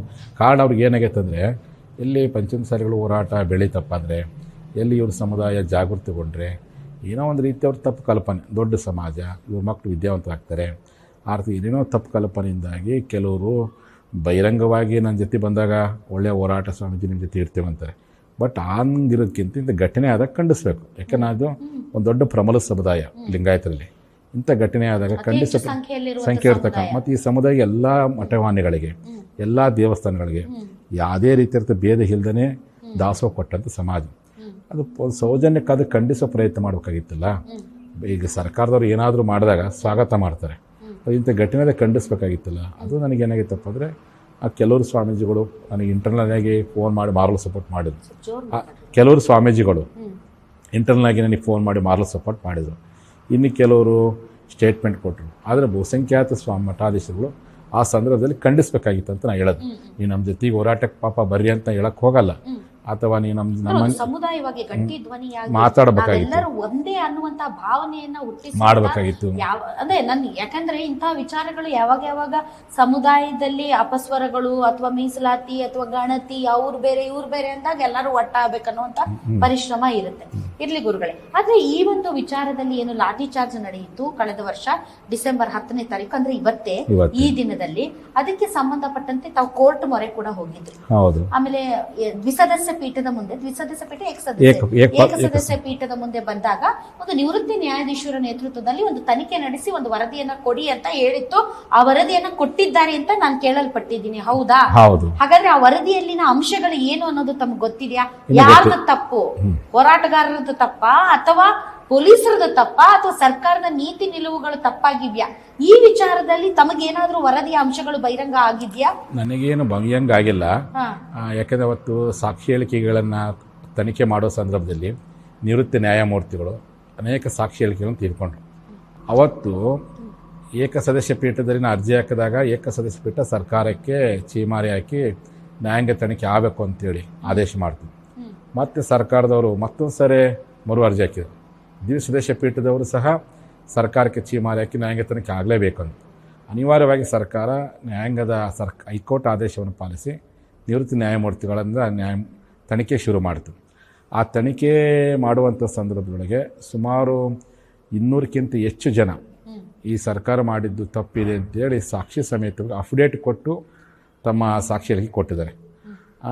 ನಾವು ಹೊಡೆದೀವಿ ಅಂತೇಳಿ ಒಂದು 20 ಜನ ಮಾತ್ರ ಅವ್ರು ಹೇಳಿಕೆ ಕೊಟ್ಟರು. ಹಾಗಾಗಿ ನನ್ನ ಆಲೋಚನೆಪ್ಪ ಅಂದರೆ ಸತ್ಯದ ಪರವಾಗಿಯೇ ವರದಿ ಬಂದಿದೆ ಅಂತ ನಾನು ಅಂದ್ಕೊಂಡಿದ್ದೀನಿ. ಬಟ್ ಅದು ತಡವಾಗಿ ಅವರು ನ್ಯಾಯಮೂರ್ತಿ ನೇಮಕ ಮಾಡಿದರು. ನ್ಯಾಯಮೂರ್ತಿ ನನ್ನೆದುರು ಹೇಳಿದ್ದು 3 ದಿನದ ವರದಿ ಕೊಡ್ತೀವಿ ಅಂತಂದರು. ಅದು ಇಂಥ ಸಂದರ್ಭದಲ್ಲಿ ಕೊಟ್ಟಿರ್ತಕ್ಕಂಥದ್ದು ನೋಡಿದರೆ ನಿಮಗೆಲ್ಲ ಗೊತ್ತಿರ್ಬೋದು, ಸರ್ಕಾರದವರು ನ್ಯಾಯಾಂಗ ಸಮಿತಿ ಮಾಡಿದಾಗ ಹೆಂಗಾಗುತ್ತೆ ಅಂತ ಅನೇಕ ನೋಡಿದ್ದೀವಿ, ರೂಲಿಂಗ್ ಗೌರ್ಮೆಂಟ್ ಹೆಂಗಿರುತ್ತೆ ಅಂತೇಳಿ. ಆದರೆ ನನಗೆ ನ್ಯಾಯಾಂಗದ ಬಗ್ಗೆ ವಿಶ್ವಾಸ ಐತಿ, ನಂಬಿಕೆ ಐತಿ. ಹೈಕೋರ್ಟ್ನಲ್ಲಿ ಏನು ವಿಚಾರಣೆ ಆಗುತ್ತೆ, ಏನು ಅಂಶ ಬರುತ್ತೆ ನೋಡೋಣ. ಅದಕ್ಕೆ ಏನಾದರೂ ಒಂದು ವೇಳೆ ಅದಕ್ಕೆ ನಮಗೆ ಪೂರಕ ಬಂತಪ್ಪ ಅಂದರೆ ನಾನು ಸ್ವಾಗತ ಮಾಡ್ತೀನಿ. ಅಕಸ್ಮಾತ್ ಅದು ಪೂರಕ ಬರದೇ ಹೋದರೆ ಮತ್ತೆ ಮೇಲ್ಮನೆ ಸಲ್ಲಿಸೋ ಪ್ರಯತ್ನವನ್ನು ನಮ್ಮ ವಕೀಲರ ಪರಿಷತ್ ಮಾಡುತ್ತೆ. ಅವತ್ತು ಲಾಠಿ ಏಟು ತಿಂದವರು, ಮಾರಣಾಂತಿಕ ಹಲ್ಲೆಗೆ ಒಳಗಾದವರ ಪರಿಸ್ಥಿತಿ ಈಗ ಹೇಗಿದೆ ಗುರುಗಳು? ಭಾಳ ಕೆಲವರಿಗಾಗಲೇ ಸುಧಾರಣೆಗೊಂಡಿದ್ದಾರೆ. ಇನ್ನು ಕೆಲವು ಕೈಕಾಲು ಮುರ್ಕೊಂಡು ಮನೆಯಲ್ಲಿ ಯಾವುದೇ ಕೆಲಸ ಮಾಡಲಿಕ್ಕಾಗದಂಥ ಪರಿಸ್ಥಿತಿಗೆ ಅವರಿದ್ದಾರೆ. ಇನ್ನು ಕೆಲವರು ಆ ಹೃದಯದ ಒತ್ತಡಕ್ಕೆ ಒಣಪಟ್ಟು ಬೆಡ್ ರೆಸ್ಟ್ನಾಗಿದ್ದಾರೆ. ಇನ್ನೂ ಕೆಲವರು ನಡಿಲಿಕ್ಕಾಗದಿರ್ತಾರೆ. ಉದಾಹರಣೆಯಲ್ಲಿ ಕುಂತಾನೆ ಇಲ್ಲ, ಅವ್ನಿಗೆ ಇವತ್ತು ನಡೆಯೋಕ್ಕಾಗ್ತಾಯಿಲ್ಲ, ಅಂಥ ಪರಿಸ್ಥಿತಿಗೆ ಇದ್ದಾರೆ. ಆದರೂ ಅವ್ರು ಯಾರೂ ಬೇಜಾರು ಮಾಡ್ಕೊಂಡಿಲ್ಲ. ನಾನು ನಮ್ಮ ಜನಾಂಗದ ಮಕ್ಕಳಿಗೋಸ್ಕರ ನಮ್ಮ ಗುರು ಹೋರಾಟ ಮಾಡಕತ್ತಾರೆ. ನಮಗೆ ಏನೇ ಆದರೂ ಪರವಾಗಿಲ್ಲ, ನೀವು ಬೇಜಾರು ಮಾಡ್ಕೊಬಿಡ್ರಪ್ಪರೆ, ಹೋರಾಟ ಬಿಡಬೇಡ್ರಿ, ನಾನು ನಿಜ ಜೊತೆಗೆ. ಈಗ ನೋಡ್ರಿ ಗುರುಗಳೇ, ಇವಾಗ ಇದು ಪಕ್ಷಾತೀತ, ಇದೇನು ಬಿಜೆಪಿದಲ್ಲ, ಇದೇನು ಕಾಂಗ್ರೆಸ್ ಅಲ್ಲ, ಇದು ಸಮಾಜದ ಒಂದು ಲಾಭವನ್ನ ಪಡ್ಕೊಂಡಂತ ಹಲವಾರು ಸಚಿವರು ಇದ್ದಾರೆ. ಉದಾಹರಣೆಗೆ ಲಕ್ಷ್ಮೀ ಹೆಬ್ಬಾಳ್ಕರ್ ಅವರು ಇದ್ದಾರೆ, ಎಂ ಬಿ ಪಾಟೀಲ್ ಅವರು ಇದ್ದಾರೆ, ತಾವು ಹೇಳಿದ ಹಾಗೆ ಬಹಳಷ್ಟು ಜನ ಇದ್ದಾರೆ. ಅಂದ್ರೆ ನೀವು ಈ ಸರ್ಕಾರದ ಮುಂದೆ ಈ ಮೀಸಲಾತಿ ಹೋರಾಟ ಅಥವಾ ಮೀಸಲಾತಿಯ ಬೇಡಿಕೆನ ಇಡೋದಿಲ್ಲ ಅಂತ ತಾವು ಹೇಳ್ಬಿಟ್ಟಿದ್ದೀರಾ ಘಂಟಾಘೋಷವಾಗಿ. ಯಾಕೆ ಅವ್ರ ಸಮಾಜದವ್ರಲ್ವಾ? ಅವ್ರ ಸಮಾಜದವ್ರು ಮಾತಾಡ್ಬೇಕಾಗಿತ್ತು, ಶಕ್ತಿ ಇಲ್ವಾ ಅವ್ರಿಗೆ? ಇಷ್ಟು ದೊಡ್ಡ ದೊಡ್ಡ ಸ್ಥಾನಗಳಲ್ಲಿ ಇದ್ದಾರೆ, ಸರ್ಕಾರದ ನೀತಿ ನಿಲುವುಗಳನ್ನ ನಿರ್ಧಾರ ಮಾಡುವಂತ ಶಕ್ತಿ ಇದೆ ಅವರಿಗೆ. ಆದ್ರೆ ಸಮಾಜದ ಪರವಾಗಿ ದನಿ ಎತ್ತುವಂತ ಶಕ್ತಿ ಈ ಸಚಿವರಿಗೆ ಇಲ್ಲ ಅಂತಂದ್ರೆ ಇವ್ರು ಸಮಾಜದ ಭಾಗ ಹೇಗಾಗ್ತಾರೆ ಗುರುಗಳೇ? ಅದೇ ನನಗೆ ಬಹಳ ಖೇದವಾಗಿರೋ ಸಂಗತಿ. ಸರ್ಕಾರ ರಚನೆ ಆದ್ಮೇಲೆ ನಾನು ಅವ್ರಿಗೆ ಬಹಳಷ್ಟು ಸರಿ ಮನವಿ ಮಾಡ್ಕೊಂಡೆ, ನೋಡಪ್ಪ ನಿಮ್ಮ ಸರ್ಕಾರ ಬಂದಿದೆ, ನೀವು ಅಧಿವೇಶನ ಮಾತಾಡಲಿಲ್ಲ. 1 ವರ್ಷ ಮಟ್ಟ ಕಾಯ್ದೆ. ಸೆಕೆಂಡ್ ಟೈಮ್ ಏನು ಮಾಡಿದೆ, ನಾನೇ ಸ್ವತಃ ಅವ್ರ ಮನೆ ಬಾಗಿಲಿಗೆ ಹೋದೆ. ಮನೆ ಬಾಗಿಲಿಗೆ ಗುರುಗಳು ಬರೋದ್ರಿಂದ ಅದೊಂದು ಜವಾಬ್ದಾರಿ ಬಿದ್ದಾದ್ರೂ ಮಾತಾಡ್ತಾರೆ. ನೀವು ಮಾಜಿ ಇದ್ದ ಮಾತಾಡಿರಿ, ಈಗ ಆಲೇ ಇದ್ದೀರಿ, ಸರ್ಕಾರ ನಿಮ್ದೈತಿ. ಅವ್ರು ಹೆಂಗೆ BJP ಸರ್ಕಾರ ಇದ್ದಾಗ ಹೆಂಗೆ ಶಾಸಕರು ಒಗ್ಗಟ್ಟಾಗಿ ಮಾತಾಡ್ತಿದ್ರು, ನೀವು ಮಾತಾಡ್ರಿ ಅಂತೇಳಿ ಸ್ವತಃ ಅವರೆಲ್ಲರ ಮನೆ ಬಾಗಿಲಿಗೆ ಹೋಗಿ ಆಗ್ರಹ ಪತ್ರ ಕೊಟ್ಟೆ. ಎಲ್ಲರ ನಾನೇ ವಾಲಂಟಿಯರ್ ಹೋದೆ, ಮನೆಗೆ ಹೋಗಿ ಕೊಟ್ಟು ಬಂದು ಮಾತಾಡ್ರಪ್ಪ ಅಂತೇಳಿ. ಆದರೂ ಮಾತಾಡಲಿಲ್ಲ. ಅದಕ್ಕೆ ನೆನೀತು, ಶಾಸಕಾಂಗದವರು ನನ್ನ ಮಾತಿಗೆ ಇವರು ಸರಿಯಾಗಿ ಸ್ಪಂದನೆ ಮಾಡಲಿಲ್ಲ ಅಂದರೆ ಅನಿವಾರ್ಯ ನ್ಯಾಯಾಂಗದ ಮೊರೆ ಹೋದೆ. ಅಂದರೆ ವಕೀಲರ ಸಂಘಟನೆ ಮಾಡಿದೆ. ವಕೀಲರ ಸಂಘಟನೆ ಮಾಡಿ ಇದೇ ಬೆಳಗಾವಿಯಲ್ಲಿ ದೊಡ್ಡ ಪ್ರಮಾಣ ಸುಮಾರು 5,000 ಜನ ವಕೀಲರು ಫಸ್ಟ್ ಟೈಮ್ ಜನಾಂಗದ ಹೆಸರು ಮೊದಲು ಸಂಘಟನೆ ಆದರು. ಅವತ್ತು ಆಗ್ರಹ ಮಾಡೋರು, ಮುಖ್ಯಮಂತ್ರಿಗಳು ಕೂಡಲೇ ನಮಗೆ ಮಾತುಕತೆಗೆ ನೀವು ಆಮಂತ್ರಣ ಮಾಡದೆ ಹೋದರೆ ನಾವು ಪ್ರತಿಭಟನೆ ಮಾಡ್ತೀವಿ. ಕೂಡಲೇ CM ಅವರು ಆ ವಕೀಲರ ಒತ್ತಡಕ್ಕೆ ಮಾಡಿ ಮಾತುಕತೆ ಕರೆದ್ರು. ಮಾತುಕತೆ ಕರೆದು ಪ್ರೀತಿಯಿಂದ ಸ್ಪಂದಿಸುವಂತ ಮಾತಾಡೋದು ಮುದಕ್ಕಿತ್ತು. ಇನ್ನು ಸದ್ಯಕ್ಕೆ ಏನೂ ಹೇಳೋಕ್ಕಾಗಲ್ಲ ಅಂದರು. ನಾವು ಕೊನೆಗೆ ಆಯಿತು, 2A ಕೊಡೋಕ್ಕಾಗಲ್ಲ ನಿಮಗೆ, ಆಯಿತು. ಕೊನೆ ಪಕ್ಷ ಎಲ್ಲ ಲಿಂಗಾಯತರಿಗೆ ಶಿಫಾರಸು ಮಾಡಿರಿ. ಟಪಾಲ್ ಹಾಕೋ ಕೆಲಸ, ಅದು ಕಾಗದ ಪತ್ರ ಬರೆಯೋ ಕೆಲಸ, ಅದೇ ನಿಮ್ಮ ಕೈಗಿಲ್ಲ. ಕೇಂದ್ರ ಸರ್ಕಾರ ಶಿಫಾರಸು ಮಾಡಿರಿ, ನಾನು ನಮ್ಮ ಜನಾಂಗ ಕೇಳ್ತೀನಿ, ಈ ಸರ್ಕಾರಕ್ಕೆ ಓಟ್ ಹಾಕಿ ಸಾರ್ಥಕ ಆಯ್ತಪ್ಪ ಅಂತೇಳಿ ಅದನ್ನಾರ ಮಾಡಿರಿ ಅಂತಂದೆ. ಅದನ್ನ ಈಗ ಹೇಳೋಕ್ಕಾಗಲ್ಲ ಅಂತೇಳಿ ಮುಖ್ಯಮಂತ್ರಿ ಮಾಡ್ತಾರೆ. ಶಿಫಾರಸು ಮಾಡ್ಬೇಕಲ್ಲ, ಬರೀ ಭಾಷಣ ಹೊಡ್ಕೊಂಡು ಪಾದಯಾತ್ರೆಯಲ್ಲಿ ಓಡಾಡಿ ಪ್ರತಿಭಟನೆಯಲ್ಲಿ ಬಂದು ಪೋಸ್ ಕೊಟ್ಟು ಹೋಗೋದು ಅದಷ್ಟಲ್ಲ, ಸಮಾಜಕ್ಕೆ ಶಿಫಾರಸು ಮಾಡೋದೇ. ಶಿಫಾರಸು ಮಾಡ್ರಿ, ನಿಮಗೆ 2A ಮೀಸಲಾತಿ ಸೇರಿಸಲಿಕ್ಕೆ ನಿಮಗೆ ಸಮಯ ಬೇಕು, ನಿಮ್ಗೆ ಸೇರಿಸೋದ್ರಿಂದ ಅನೇಕ ಸಂತೋಷ ಏನೋ ಹೇಳ್ತಾರಲ್ಲ, ಆಯಿತು ಬೇಡ. ಸೆಂಟ್ರಲ್ OBCಗೆ ನಿಮ್ಗೆ ಶಿಫಾರಸು ಮಾಡಿ ನಾನು ಹೋರಾಟ ಮಾಡ್ತೀನಿ, ಅದನ್ನೂ ಮಾಡಲಿಲ್ಲ. ಅದಕ್ಕೆ ನಾವೇನು ಮಾಡಿದ್ವಿ, ಅನಿವಾರ್ಯವಾಗಿ ಪ್ರತಿಭಟನೆ ಮಾರ್ಗ ಹಿಡಿಬೇಕಾಗಿತ್ತು. ಯಾಕಂದ್ರೆ ಹಿಂದೆ ಜಗದೀಶ್ ಶೆಟ್ಟರ್ CM ಇದ್ದಾಗೂ ವಿಧಾನಸೌಧ ಮುತ್ತಿಗೆ ಹಾಕಿದ್ವಿ, ಯಡಿಯೂರಪ್ಪನವರಿದ್ದಾಗ ಮುತ್ತಿಗೆ ಹಾಕಿದ್ವಿ, ಬೊಮ್ಮಾಯಿಯವ್ರ ಮನೆ ಮುಂದೆ ಕುಂತು ಮತ್ತೆ ಮುತ್ತಿಗೆ ಹಾಕಿದ್ವಿ. ಮತ್ತು ಅನಿವಾರ್ಯ ಸಿದ್ದರಾಮಯ್ಯ ಸರ್ಕಾರಕ್ಕೂ ಒಂದು ಮುತ್ತಿಗೆ ಹಾಕ್ಬೇಕಂತ ಕರೆ ಕೊಟ್ವಿ. ಇಲ್ಲೇ ಸುಮಾರು ಲಕ್ಷಾಂತರ ಸಂಖ್ಯೆ ಕರೆ ಕೊಟ್ಟರೆ, ಇಲ್ಲ ಮುತ್ತಿಗೆ ಕೈ ಬಿಡ್ರಿ ಅಂದು. ಆಯ್ತು, ಕೈ ಬಿಡ್ತೀವಿ, ಸಮಾವೇಶ ಮಾಡ್ತೀನಿ. CM ಹತ್ರ ಮನೆ ಕೊಡೋಕೆ ಅವಕಾಶ ಕೊಡ್ರಿ ಅಂತಂದು ಮನೆ ಕೊಡೋಕ್ಕಂತ ಹೋದ ಸಂದರ್ಭದಲ್ಲಿ ರಾಷ್ಟ್ರೀಯ ಹೆದ್ದಾರಿನ ಬಂದ್ ಮಾಡಿ ಒಂದು ಲಾಟ್ರಿ ಚಾರ್ಜ್ ಮಾಡಬೇಕಾದ್ರೆ ಒಂದು ಲಾ ಇದೆ, ನಿಯಮಗಳದು. ಮೊದಲು ಅನೌನ್ಸ್ಮೆಂಟ್ ಮಾಡಬೇಕು, ಅನೌನ್ಸ್ಗೆ ಬಗ್ಗದೆ ಹೋದಾಗ ಜಲ ಫಿರಂಗಿ ಮಾಡಬೇಕು, ಅದಕ್ಕೂ ಮಣದೆ ಇದ್ದಾಗ ಅಶ್ರವಾಯು ಸಿಡಿಸಬೇಕು, ಆಮೇಲೆ ಲಾಟ್ರಿ ಚಾರ್ಜ್ ಮಾಡಬೇಕು. ಏಕಾಏಕಿ ಬಿನ್ ಡ್ರೆಸ್ ಮೇಲೆ ಭಾಳ ಪ್ರಮಾಣದಲ್ಲಿ ಮಾರಣಾಂತಿಕ ದೌರ್ಜನ್ಯ ಮಾಡೋದು, ಇದು ಮಾನವ ಹಕ್ಕಿನ ಉಲ್ಲಂಘನೆ. ಅದಕ್ಕೆ ನಾವು ಮುಖ್ಯಮಂತ್ರಿಗೆ ಏನು ಹೇಳಿದ್ವಿ, ಈ ರೀತಿ ಹೊಡೆದಾರಲ್ಲ ಅಂಥ ಅಧಿಕಾರನ ಸಸ್ಪೆಂಡ್ ಮಾಡಿರಿ, ನೀವು ಲಿಂಗಾಯತಕ್ಕೆ ಕ್ಷಮೆ ಕೇಳ್ರಿ ಎಂದು ಮುಖ್ಯಮಂತ್ರಿ. ಇದಕ್ಕೆ ಕ್ಷಮೆನೇ ಕೇಳಿಲ್ಲ, ಹಂಗೂ ಮಾಡಿಲ್ಲ. ಅದು ಬಿಟ್ಟು ಮರ್ದಿನೇ ನಿಮ್ಮ ಮೀಸಲಾತಿ ಕೇಳೋದು ಸಂವಿಧಾನ ವಿರೋಧಿ ಅಂತ ಅಂದ್ಬಿಟ್ಟು. ಅಸಂವಿಧಾನಿಕ ಎಂಥ ಶಬ್ದ! ಹಂಗಾರೆ ಪಂಚಮಸಾಲಿಗಳೀಗ ನಾವು ತರಡಿಬಿ ಒಳಗೆ ಅದೇವಿ, ಲಿಂಗಾಯತ್ ಒಟ್ಟಾರೆ ಲಿಂಗಾಯತ್ ತರಡಿ ಒಳಗೆ. ಹಂಗಾರೆ ತರಡಿಬಿಗೆ ನಾವು ಈಗ ಉದ್ಯೋಗ ಶಿಕ್ಷಣದಲ್ಲಿ ಎಲ್ಲೇ 100ಕ್ಕೆ ಮಕ್ಕಳು ಇವತ್ತು ಅವಕಾಶ ಪಡ್ಕೊಂಡು, ಹಂಗಾರೆ ನಾವು ಸಂವಿಧಾನ ವಿರೋಧಿನ. ಹಂಗಾದ್ರೆ ತರಡಿ ಒಳಗೆ ನಮ್ಮವರು JDP ಆಗ್ತಾರೆ, ಸಂವಿಧಾನ ವಿರೋಧಿನ? ಹಂಗಾರೆ ತರಡಿ ಒಳಗಡೆ ಭಾಳ ಜನ ಇವತ್ತು ಸರ್ಕಾರ ಮುಖ್ಯ ಉದ್ಯೋಗದಲ್ಲಿ ಮೀಸಲಾತಿ, ಅಲ್ಪಸಂಖ್ಯಾತರಿಗೆ ಮೀಸಲಾತಿ ಕೊಟ್ಟಾಗ ಲಿಂಗಾಯತರ ವಿಚಾರದಲ್ಲಿ ಅಸಂವಿಧಾನಿಕ ಹೆಂಗ ಮುಖ್ಯಮಂತ್ರಿಗಳು ನೀವು ಮೀಸಲಾತಿ ಕೊಡುವಂತಹ ಅವಕಾಶ ಇಲ್ಲ. ಅದನ್ನ ನೀವು ಎಕ್ಸ್ಟ್ರೀಮ್ ಸ್ಟೆಪ್ಸ್ ತಗೊಳ್ಳೋದಕ್ಕೆ ನೀವು ರೆಡಿ ಇದ್ದೀರಿ. ಬಟ್ ನೀವು ಈ ಶಬ್ದದ ಬಳಕೆಗಿಂತ ಇನ್ನೂ ಬೆಟರ್ ಆಗಿ ಅದನ್ನ ಹೇಳ್ಬೋದಾಗಿತ್ತು. ಮೊದಲೇ ವರ್ಷ ನಾವು ಜನ ಬೇಜಾರಾಗಿತ್ತು, ಮರುದಿನೇ ಕೊಟ್ಟರು. 10ನೇ ತಾರೀಕು ಗಲಾಟೆ ಆಯ್ತು. 11ನೇ ತಾರೀಕು ಮುಖ್ಯಮಂತ್ರಿಗಳು ಕೋಪ ಸಿದ್ದರಾಮಯ್ಯನವರಿಗೆ. ಅಲ್ಲ, ವಿಚಿತ್ರ ಅಂದ್ರೆ ಸಿದ್ದರಾಮಯ್ಯನವರು ಈಗಲಂತಲ್ರಿ, ನಾವು ಪಾದಯಾತ್ರೆ ಮಾಡೋ ಸಂದರ್ಭದಲ್ಲಿ ಆಗಿರ್ಬೋದು, ಆಮೇಲೆ ಬೊಮ್ಮಾಯಿ ಸರ್ಕಾರದ ಸಂದರ್ಭದಲ್ಲಿ ಆಗಿರ್ಬೋದು, ಬೊಮ್ಮಾಯಿಯವರು ನಾನು ಮೀಸಲಾತಿ ಅನೌನ್ಸ್ ಮಾಡ್ತೀನಿ ಬೆಳಗಾವಿಲಿ ಅಂದಾಗ ನೇರವಾಗಿ ಅವರು ಗಾಂಧಿ ಪ್ರತಿಮೆ ಮುಂದೆ ಬೆಂಗಳೂರು ಕೂತ್ಕೊಂಡು ಏನಾದರೂ ಪಂಚಮಸಾಲಿಗಳನ್ನು ಈ ಗುಂಪಲ್ಲಿ ಸೇರಿಸಿ ನಾವು ಹೋರಾಟ ಮಾಡ್ತೀನಿ, ಅವಾಗಿಂದ ವಿರೋಧ ಮಾಡ್ತಾನೆ ಅದಾರ ಅವರು.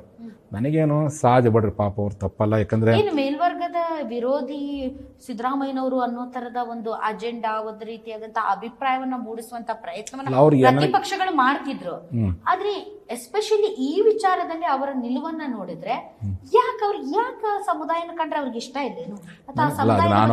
ಈ ಬಾರಿ ಅವ್ರನ್ನ ಅತಿ ಹೆಚ್ಚು ಆಶೀರ್ವಾದ ಮಾಡಿದವರು ಲಿಂಗಾಯತ ನಾವೇ ಅಲ್ರಿ. ನಮ್ಮ ಮೀಸಲಾತಿ ಹೋರಾಟಕ್ಕೆ ಅವತ್ತಿನ BJP ಸರ್ಕಾರ ಸಮಯಕ್ಕೆ ಸರಿಯಾಗಿ 2D ಅಂತ ಗ್ರೂಪ್ ಕೊಟ್ಟರು, ನಾವು 2A ಹಿಡಿದೆ. ಕೊನೆ ಪಕ್ಷ ಒಂದು ಹಂತಕ್ಕೆ ಹೋದ್ರೆ ನಾನು ಸ್ವಾಗತ ಮಾಡಿದೆ. ಇಷ್ಟರ ಮುಟ್ಟಿದಿಲ್ಲಪ್ಪ ನಾವು 3 ಸರ್ಕಲ್ ಅಂದರೆ 2 ಸರ್ಕಲ್ ಓದಿಲ್ಲ, ಆಯಿತು. ಮತ್ತು ಸ್ವಲ್ಪ ಹೋರಾಟ ಮಾಡಿ ಡಿಯಿಂದ ಹೇಗೆ ಹೋಗ್ಬೋದು ಅಂತ ತಿಳ್ಕೊಂಡು ನಾನು ಒಪ್ಕೊಂಬಿಟ್ಟು ಸ್ವಾಗತ ಮಾಡಿದೆ. ಅದು ಸ್ವಾಗತ ಮಾಡಿ ಎಲ್ಲ ಮಾಡಿದ ಮೇಲೆ ಅವತ್ತಿನ ಸಂದರ್ಭದಲ್ಲಿ ನಮ್ಮ ಜನಕ್ಕೆ ಏನಾಗ್ಬಿಡ್ತು, ತಡ ಮಾಡಿ ಘೋಷಣೆ ಮಾಡಿದಿಲ್ಲ, ಚುನಾವಣೆ ಹತ್ರ ಬಂದ ಘೋಷಣೆ ಮಾಡಿದ ಹೇಳಿ ಒಂದು 3 ತಿಂಗಳು ಮುಂಚೆ ನಮ್ಮ ಜನ ಮೆಂಟಲಿ ಏನಾಗ್ಬಿಟ್ರು, ಇಲ್ಲ ಇನ್ನೊಂದು ಸರಿ ಈ ಸರಿ ಕಾಂಗ್ರೆಸ್ಸಿಗೆ ಓಟ್ ಹಾಕೋಣ ಅಂತೇಳಿ 50% ಪಂಚಮಸಾಲಿಗಳು ಫಸ್ಟ್ ಟೈಮ್ ಇವತ್ತು ಕಾಂಗ್ರೆಸ್ ಪಕ್ಷಕ್ಕೆ ಆಶೀರ್ವಾದ ಮಾಡಿದ್ರು. ಆದರೆ ಇವರಿಂದ ನಿರೀಕ್ಷೆ ಆಗುತ್ತೆ ಅಂತೇಳಿ ನಮ್ಮ ಜನಕ್ಕೆ ಬೇಜಾರಾಗಿದ್ದೇನಪ್ಪ ಅಂದರೆ, ನೀವು ಈ ಸರಿ ಫಸ್ಟ್ ಟೈಮ್ ಓಟ್ ಹಾಕೀವಿ, ಆಶೀರ್ವಾದ ಮಾಡೀವಿ, ಕೊನೆ ಪಕ್ಷ ನಮಗೆ ಸ್ಪಂದಿಸೋದು ಕೆಲಸ ಕೊಡೋದು ಬಿಡೋದು ಆಮೇಲೆ ಆಯ್ತಪ್ಪ ನಿಮ್ಮ ಜೊತೆ ನಾವು ಅದೀವಿ, ಏನೋ ನಾವು ಪ್ರಯತ್ನ ಮಾಡ್ತೀವಿ ಅಂಥೇಳಿ ಈ ರೀತಿಯಾಗಿ ಒಂದು ಭರವಸೆಯನ್ನು ಕೊಡುವಂಥ ಕೆಲಸವನ್ನು ಅಥವಾ ಅದಕ್ಕೆ ಪೂರಕವಾಗಿ ಕೆಲಸ ಮಾಡೋಕ್ಕಾಗಿತ್ತು. ಕೊನೆ ಪಕ್ಷ ಆ ಸುಪ್ರೀಂ ಕೋರ್ಟ್ನಲ್ಲಿ 2D ಏನು ಪೆಂಡಿಂಗ್ ಇತ್ತಿಲ್ಲ ಅದನ್ನು ವಿಚಾರಣೆ ಮಾಡಿ ಅದನ್ನಾರು ಇಂಪ್ಲಿಮೆಂಟ್ ಮಾಡಿದರೆ ಅದು ಯಾವ ಸಮುದಾಯಕ್ಕೂ ಅನ್ಯಾಯ ಹಾಕಿದ್ದಿಲ್ಲ. ನಮ್ಮ ತರಡಿಬಿಗೆ 2D ಅಂತೇಳಿ ಹೊಸ ಗ್ರೂಪ್ ಕೊಟ್ಟಿದ್ದು, ಎಲ್ಲ ಸಮಾಜಕ್ಕೆ ಅನುಕೂಲ ಆಗಿತ್ತು. ಅದನ್ನಾರು ಮಾಡಿದ್ರೆ ಪುಣ್ಯ ಬರುತ್ತೆ. ನನಗೆ ಯಾಕೆ ನನಗೆ ಮುಂಚಿಂದನೂ ಮುಖ್ಯಮಂತ್ರಿಗಳ ಜೊತೆ ಭಾಳ ಆತ್ಮೀಯ ಒಡನಾಟ. ಯಾಕಂದ್ರೆ ಅವರು ಬಸವಣ್ಣವ್ರ ತತ್ವ ವಿಚಾರಗಳನ್ನು ನಂಬಿರೋದ್ರಿಂದ ಆ ಸೈದ್ಧಾಂತಿಕವಾಗಿ ಅವ್ರ ಮೇಲೆ ಭಾಳ ಗೌರವ ಇತ್ತು. ಬಟ್ ಮೀಸಲಾತಿ ವಿಚಾರದಲ್ಲಿ ಅವರು ಮೀನಾಮೇಷ ಮಾಡೋದು, ಅದನ್ನು ತಡೆ ಹಿಡಿಯೋ ಪ್ರಯತ್ನ ಮಾಡೋದು ನೋಡಿದ್ರೆ ನಮ್ಗೆ ಭಾಳ ಬೇಸರ ಅನ್ನಿಸ್ತು. ನನಗೆ ಆದ್ರೂ ನಾವು ಸಹಿಸ್ಕೊಂಡು ಇರಲಿ ಬಿಡಪ್ಪ, ಮುಖ್ಯಮಂತ್ರಿಗಳು ಅವ್ರ ವಿಚಾರಧಾರೆಗೆ ಏನು ಮಾತಾಡಿ ಬಟ್ ಲಾಠಿ ಚಾರ್ಜ್ ಮಾಡಿ ಅವತ್ತು ನಮ್ಮರೊಬ್ಬರು ಹೋಗ್ತಾರೆ, ನೋಡಿರಿ ನಮ್ಮ ಜನಕ್ಕೆ ಭಾಳ ಹೊಡೆಯಕತ್ತಾರೆ, ನೀವು ಆದೇಶ ಮಾಡಿರಿ ಸ್ಟಾಪ್ ಮಾಡಿರಿ ಅಂತಂದರೆ ಹೊಡಿಲಿ ಬಿಡ್ರಿ ತಪ್ಪೇನೈತಿ ಅಂತೇಳಿ ಹಿಂಗೆ ಹೇಳ್ಬಿಟ್ಟದ್ರ ಪೂರ್ತಿ. ಅದು ನನಗೆ ಬಂದು ಶಾಸಕರು ಬಂದು ಹಿಂಗಂದು CM ಅಂದರು, ಹಿಂಗೆ ಯಾಕೆ ದ್ವೇಷ ಮಾಡಬೇಕು, ದ್ವೇಷ ಯಾಕೆ ಬೇಕು? ಇರಲಿ, ಒಬ್ಬ ರಾಜ್ಯದ ಮುಖ್ಯಮಂತ್ರಿ ಇದ್ದಾಗ ಕೆಲವು ಸಮುದಾಯಗಳನ್ನು ಪ್ರೀತಿ ಮಾಡ್ತಾರೆ, ಕೆಲವು ಸಮುದಾಯಗಳನ್ನು ನಿರ್ಲಕ್ಷ್ಯ ಮಾಡ್ಬೋದು. ಅದು ದ್ವೇಷ ಮಾಡೋದನ್ನು ಯಾರು ಮಾಡಬಾರ್ದು ಅಂತ ಹೇಳಿ ಎಲ್ಲರನ್ನೂ ಸಮಾನ ಕಾಣಬೇಕು. ದ್ವೇಷ ಮಾಡೋ ಪ್ರಯತ್ನ ಇವತ್ತು ಯಡಿಯೂರಪ್ಪನವರು, ನಿಜಲಿಂಗಪ್ಪನವರು, ವೀರೇಂದ್ರ ಪಾಟೀಲ್ರು, SR ಕಂಠಿಯವರು, ಬೊಮ್ಮಾಯಿ ಅವರು, ಜಗದೀಶ್ ಶೆಟ್ಟರು, ಲಿಂಗಾಯತ ಸುಮಾರು 8 ಜನ ಮುಖ್ಯಮಂತ್ರಿ ಆಗಿದ್ದರು. ಯಾವ ಮುಖ್ಯಮಂತ್ರಿಗಳು ದ್ವೇಷ ಎಂದು ಮಾಡಲೇ ಇಲ್ಲ. ಎಲ್ಲ ಸಮಯದಲ್ಲೂ ಪ್ರೀತಿ ಮಾಡ್ಯಾರ. ಕೆಲವು ಸಂದರ್ಭದಲ್ಲಿ ಭಾಳ ಕೆಲವ್ರನ್ನ ಹೆಚ್ಚು ಪ್ರೀತಿ ಮಾಡಿರ್ಬೋದು, ಮಾಡಿದ್ದಾರೆ. ಹಂಗಾಗಿ ನನಗೇನಪ್ಪ ಈ ರೀತಿ ನಾನು ಹೇಳ್ತೇನಪ್ಪ ಅಂದರೆ, ದ್ವೇಷ ಮಾಡೋ ಪ್ರಯತ್ನ ಯಾವ ಸಮುದಾಯಗಳ ಬಗ್ಗೆ ಯಾರೂ ಮಾಡಬಾರ್ದು ಅಂತ. ಇವತ್ತು ಮಾಡಿದ ಉದ್ದೇಶ ಏನಂದರೆ, ನಮ್ಮ ಮೇಲೆ ಮಾಡಿದಾಗೆ ದೌರ್ಜನ್ಯಗಳನ್ನು ಇನ್ಮೇಲೆ ಯಾವುದೇ ಕಾರಣಕ್ಕೂ ಕರ್ನಾಟಕದಲ್ಲಿ ಯಾವುದೇ ಸಮುದಾಯಗಳ ಮೇಲೆ ಈ ರೀತಿಯಾಗಿರ್ತಕ್ಕಂಥ ಅವ್ರು ಕೇಳುವಂಥ ಹಕ್ಕನ್ನು ಹತ್ತಿಕ್ಲಿಕ್ಕೋಸ್ಕರವಾಗಿ ದೌರ್ಜನ್ಯ ಮಾಡಬೇಡ ಅನ್ನುವಂಥ ಒಂದು ಸ್ಪಷ್ಟ ಸಂದೇಶ ಸಾರಲಿಕ್ಕೋಸ್ಕರವಾಗಿಯೇ ಇವತ್ತು ನಾವು ಈ ಹೋರಾಟವನ್ನು ಕೈಗೊಂಡ್ವಿ. ಇವತ್ತು ತಮ್ಮ ಜೊತೆಗೆ ಪಾದಯಾತ್ರೆ ಮಾಡಿದವರು, ತಮ್ಮ ಒಂದು ಹೋರಾಟದಲ್ಲಿ ಮುಂಚೂಣಿಯಾಗಿ ಇದ್ದಂತಹ ವಿಜಯಾನಂದ ಕಾಶ್ಯಪ್ಪನವರು ಇವತ್ತು 1 ವರ್ಷ ಕಳೆದಿದೆ, ತಮ್ಮ ಸಮುದಾಯದ ಜನರ ಮೇಲೆ ಲಾಠಿ ಚಾರ್ಜ್ ಮಾಡಿ ಅಮಾನವೀಯ ವರ್ತನೆ ಮಾಡಿ ಸಮುದಾಯದವರು ಇವತ್ತು ಪ್ರತಿಭಟನೆಗೆ ಬಂದಿದ್ದಾರೆ. ಆದರೆ ಅವರು ಟಿಪ್ಪು ಸುಲ್ತಾನ್ ಜಯಂತಿ ಬಗ್ಗೆ ಮಾತಾಡ್ತಾರಲ್ರಿ, ದುರಂತರನೇ ಭಾಳ ಆಶ್ಚರ್ಯ. ನಾನು ಹೇಳ್ತೀನಿ, ಅವ್ರು ಬರೋಕ್ಕಾಗದೇ ಇದ್ರೆ ಅಧಿವೇಶನದಲ್ಲಿ ಸಮಾಜದ ಬಗ್ಗೆ ಮಾತಾಡಬೇಕಲ್ಲ. ಒಂದು ದಿನವೂ ಅಧಿವೇಶನದಲ್ಲಿ ಮಾತಾಡಬೇಕಲ್ಲ. ಮಾತಾಡೋದು ತಪ್ಪು. ಆ್ಯಕ್ಚುಲಿ ಆಯಿತು, ನಮ್ಮ ಸಮುದಾಯದ ಬಗ್ಗೆ ಮಾತಾಡಿದರೆ ಉಳಿದವ್ರ ತಪ್ಪು ತಿಳ್ಕೊಂತಾರೆ ಅನ್ನೋದು ನಿಮ್ಗೆ ಅನಿಸಿದ್ರೆ, ಈಗ ಬಸವನಗೌಡ ಪಾಟೀಲ್ ಯತ್ನಾಳ್ ಅವರೇನು ಮಾಡ್ತಾರೆ, ಪಂಚಮಸಾಲಿ ಬಗ್ಗೆನೂ ಮಾತಾಡ್ತಾರೆ, ಕುಡುಬಕ್ಕಳಿಗರ ಬಗ್ಗೆನೂ ಮಾತಾಡ್ತಾರೆ, ಮರಾಠ ಸಮಾಜದ ಬಗ್ಗೆ ಮಾತಾಡ್ತಾರೆ, ಆಲಮತವನ್ನು ಎಷ್ಟು ಸೇರ್ಸೋಕ್ಕೂ ಮಾತಾಡ್ತಾರೆ, ದಲಿತರ ಒಳ ಮೀಸಲಾತಿ ಹಿಂಗೆ ಮಾತಾಡಲಿ ಒಬ್ಬ ಜನಪ್ರತಿನಿಧಿ ಒಂದೇ ಹೊತ್ತಿನ. ಅವರು ಪಾದಯಾತ್ರೆಯನ್ನ ಪರ್ಟಿಕ್ಯುಲರ್ ಆಗಿ ಅವರು ಇದರಲ್ಲಿ ಭಾಗವಹಿಸಿದ್ರು, ಇದರ ಮುಂಚೂಣಿಯಲ್ಲಿ ಇದ್ರು ಮತ್ತು ಇದರ ಪರವಾಗಿ ಹೋರಾಟ ನಡೆಸೋರಾದ್ರಿಂದ ಅವ್ರ ಮೇಲೆ ಜವಾಬ್ದಾರಿ ಬಹಳ ಇದೆ. ಮಾತಾಡಬೇಕು. ಅವರು ಈಗ ಆಗ್ಲಿಕ್ಕಿಲ್ಲ ಇರಬಹುದು, ಆದ್ರೆ ಸಮುದಾಯದ ಋಣ ಅವ್ರ ಮೇಲೆ ಇದೆ. ಭಿನ್ನಾಭಿಪ್ರಾಯ ಇದ್ದೇ ಇರ್ತದೆ, ಸಮುದಾಯದ ಋಣ ಅವ್ರ ಮೇಲೆ ಇದೆ. ಇದೆಯಲ್ಲ. ಬಟ್ ಅವರು ಈ ವಿಚಾರವನ್ನ ಪ್ರಸ್ತಾಪ ಮಾಡೋ ಬದಲು ಟಿಪ್ಪು ಜಯಂತಿ ಬಗ್ಗೆ ಮಾತಾಡ್ತಾರ ಅಂದ್ರೆ ನನಗೆ ಒಂದ್ ಸ್ವಲ್ಪ ಆಶ್ಚರ್ಯ ಆಯ್ತು, ಭಾಳ ವಿಚಿತ್ರ ಆಯ್ತು. ಅದನ್ನ ಜನನೇ ವಿಚಾರ ಮಾಡ್ಬೇಕಂತ. ನಾನು ಅವ್ರ ಬಗ್ಗೆ ಏನು ಹೇಳಿದ್ರೆ ಅವ್ರಿಗೆ ತಪ್ಪಾಗಿ ಕಾಣುತ್ತೆ. ಇವತ್ತು ಜವಾಬ್ದಾರಿ ಸ್ಥಾನದಲ್ಲಿರ್ತಕ್ಕಂಥವ್ರು ಯಾವುದೇ ಜಯಂತಿ ಬಗ್ಗೆ ಅವ್ರು ಹೇಳಿ, ಅವ್ರು ಮುಕ್ತವಾಗಿದ್ದಾರೆ. ಅದ್ರ ಜೊತೆಯಲ್ಲಿ ಸಮಾಜದ ಬಗ್ಗೆ ಧ್ವನಿ ಎತ್ತುವಂತ ಒಂದು ಅಧಿವೇಶನದಲ್ಲಿಯೂ ಸಮಾಜ ಮೀಸಲಾತಿ ಬಗ್ಗೆ ಮಾತಾಡಲಿಲ್ಲ.